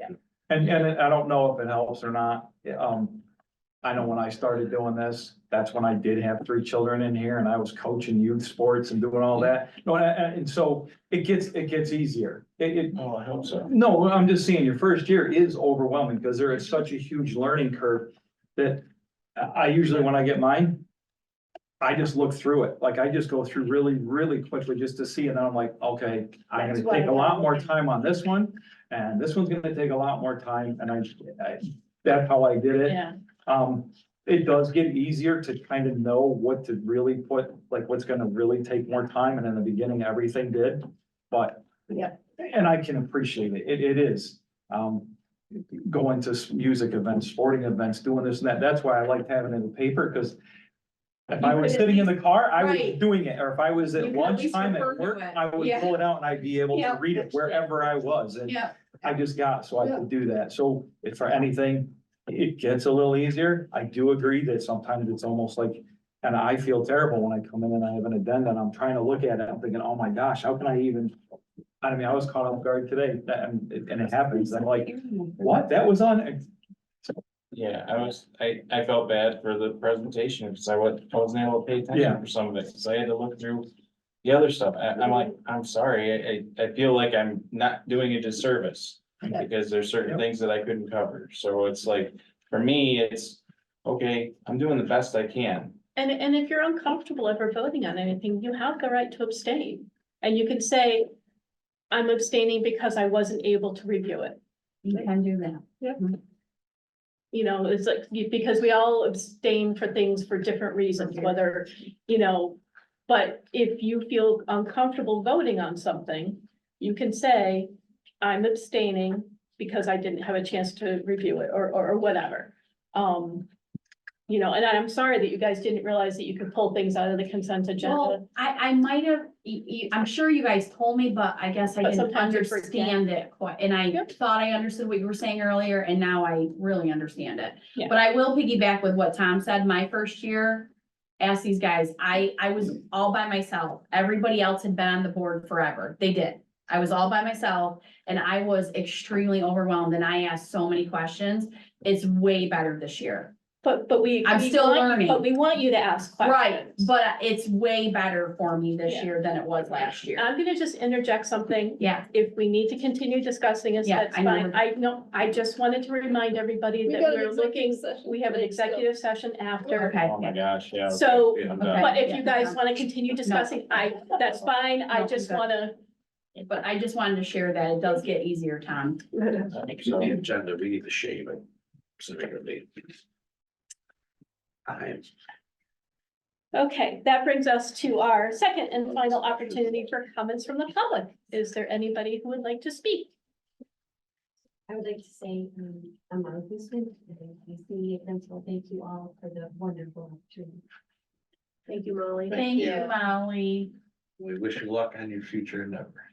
We will miss you greatly and I have enjoyed all of your presentations and how much you have made an impact to the CEA, the kids, the faculty, the staff, everything. I've enjoyed everything that you've presented since I've been on the board and I really appreciate everything you've done. And I wish you all the best. No crying. I know, it's hard. I get to be with her for another Ventilation 3 in here, we're months. just gonna- Yeah, is that what it is? Is there anybody else who'd like to speak during comments from the public? Okay, Board of Education comments. I have a couple of things to bring up quickly. We received a reminder that if everybody should have gotten the NISBA survey info in their email a week or so ago. Yep, If you've not responded, they've asked you to please try to do so. Just as a reminder, because we do this at this time of year, if you are new and you have not completed your mandated training for this year, please get it done. Just things that were under the FYI, there's the BOCES candidate letters. If you've not responded to Stacy, an RSVP for the BOCES annual business meeting, please do so like tomorrow morning. And That's the one in Owego, right? The annual. No, Yeah. I'm Oh, sorry, wait. that's the, other one. Yeah. So that. The one in it's Owego's not- already it's not taken care of. depressing. I'm sorry. Yeah, Wait, so which other one is it you, I'm sorry. Is it the joint dinner. legislative? the joint The dinner? joint dinner one, I'm all set on that one. Okay. Sorry, it's the, The one in Owego. Okay. just okay. wondering if. It's the annual business meeting, which I don't think I actually sent it out yet, but it's in your packet. Okay. So Okay. there's no Yeah. like huge hurry on that, sorry, I'm trying to see quickly. So that's on April April 10th. Okay, that's the, Oh, here it is, okay. That 4:45 PM, like refreshments, Yeah. 5 PM. I meeting. don't have to RSVP until April, so. Okay, so just, all right, so that's not the one that we okay. need ASAP, but. Yeah, it's before the next meeting, so. Yeah, so please don't forget to respond to Stacy, so, Business meeting.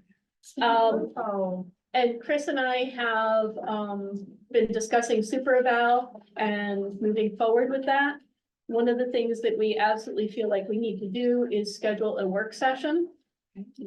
In order for all of us to get together, if we have a device, if you have a device and want to bring it, we can. If we don't have if you don't have a device, we can provide it, but we need I to. want one of the nice new apples. A nice Because my work, one? my work one is like eight, no, I'm That's by 12. mine's like 10 Yeah. years old, my. We won't get to August sometime, that's the only. I wasn't even. I'm joking. see, if you don't have any poll, what the heck?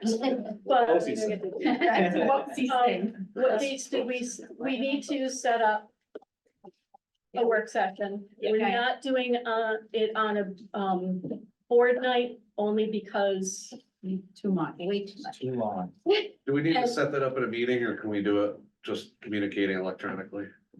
we need to be able to look at the same thing at the same time No. together. No, Eric's saying, Do can we we, need to? Pick a date. do we have to pick in a date public right now, or meeting, can we or do it? Just, Joanne says, hey, these 5 dates are great for the district. Does it work for you guys as the board? I think Pick one of the dates.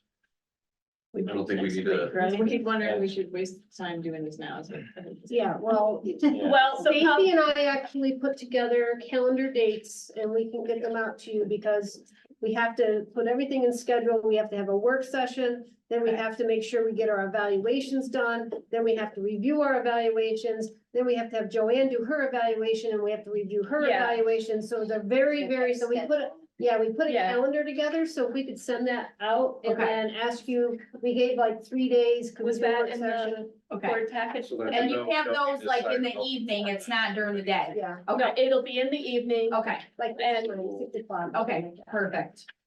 So we could send that out and we could ask, is Monday or Tuesday or Wednesday good? And hopefully they'll say, everybody will say, well, Monday's good and Wednesday's good, and we'll all find out that we have one day that's all good. Yeah. So Perfect. we can do that, Okay, but it's gonna be for more than half an hour like we do our normal work sessions. We're not doing it on a board night, so we're not here forever. And it will be open.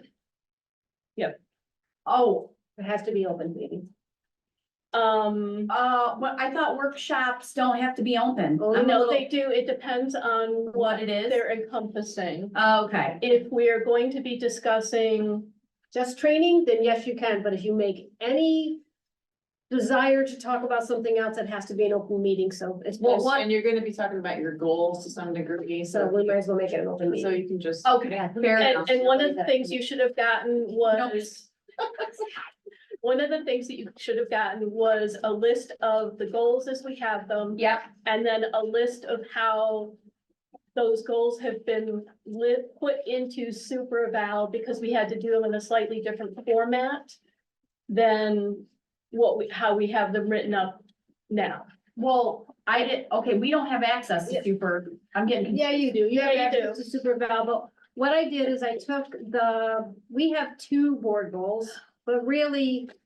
They're not really goals, because they're not SMART goals, but what I did to accommodate us right now. Is I took these 2 board goals and you'll see an explanation on the back of this sheet right here. It Yep. Says board goals super val, and to make the transition, I took goal 1 and turned it into a goal 1A and a goal 1B, because goal 1A was like the presence we are. and the other one was communications. Okay, And then I took goal 2, and then I did some collapsing of content. And what I did is, you'll see here, this document, front and back, this is what it will end up looking like with super eval okay, to get us started. And Okay. Tom was right. Tom and I are the only ones that have played with it. That time that over we had there. access to it. No, So, I've been playing with it every day. but we're changing, we've got to set the dates right, Tom. You were right on that. So, Yeah. and so when we get this training done, then we'll go in and you will then evaluate the 5 board goals that are set by NISBA.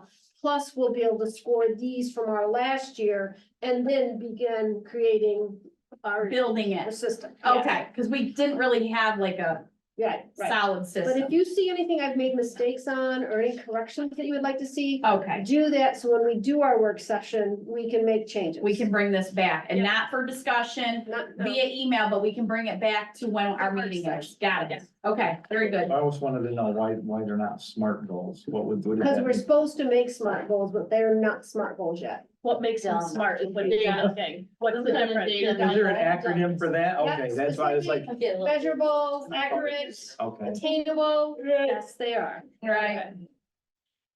Any other Board of Education comments? Oh, Lord, no. Molly. Sorry. You haven't said a whole lot tonight. I've been. We're going into executive session after this. Yes, we are going to, I've been taking up the slack for you tonight. we're going to recess the public meeting at 9:44. To hear discussion on specific personnel. May I have a motion? So moved. So moved. Second. Chris and Kiana, Aye. all those in favor? Aye. Any opposed? Any Don't forget to get abstained? this to Stacy. And thank you, everybody Yeah. who was What are we doing?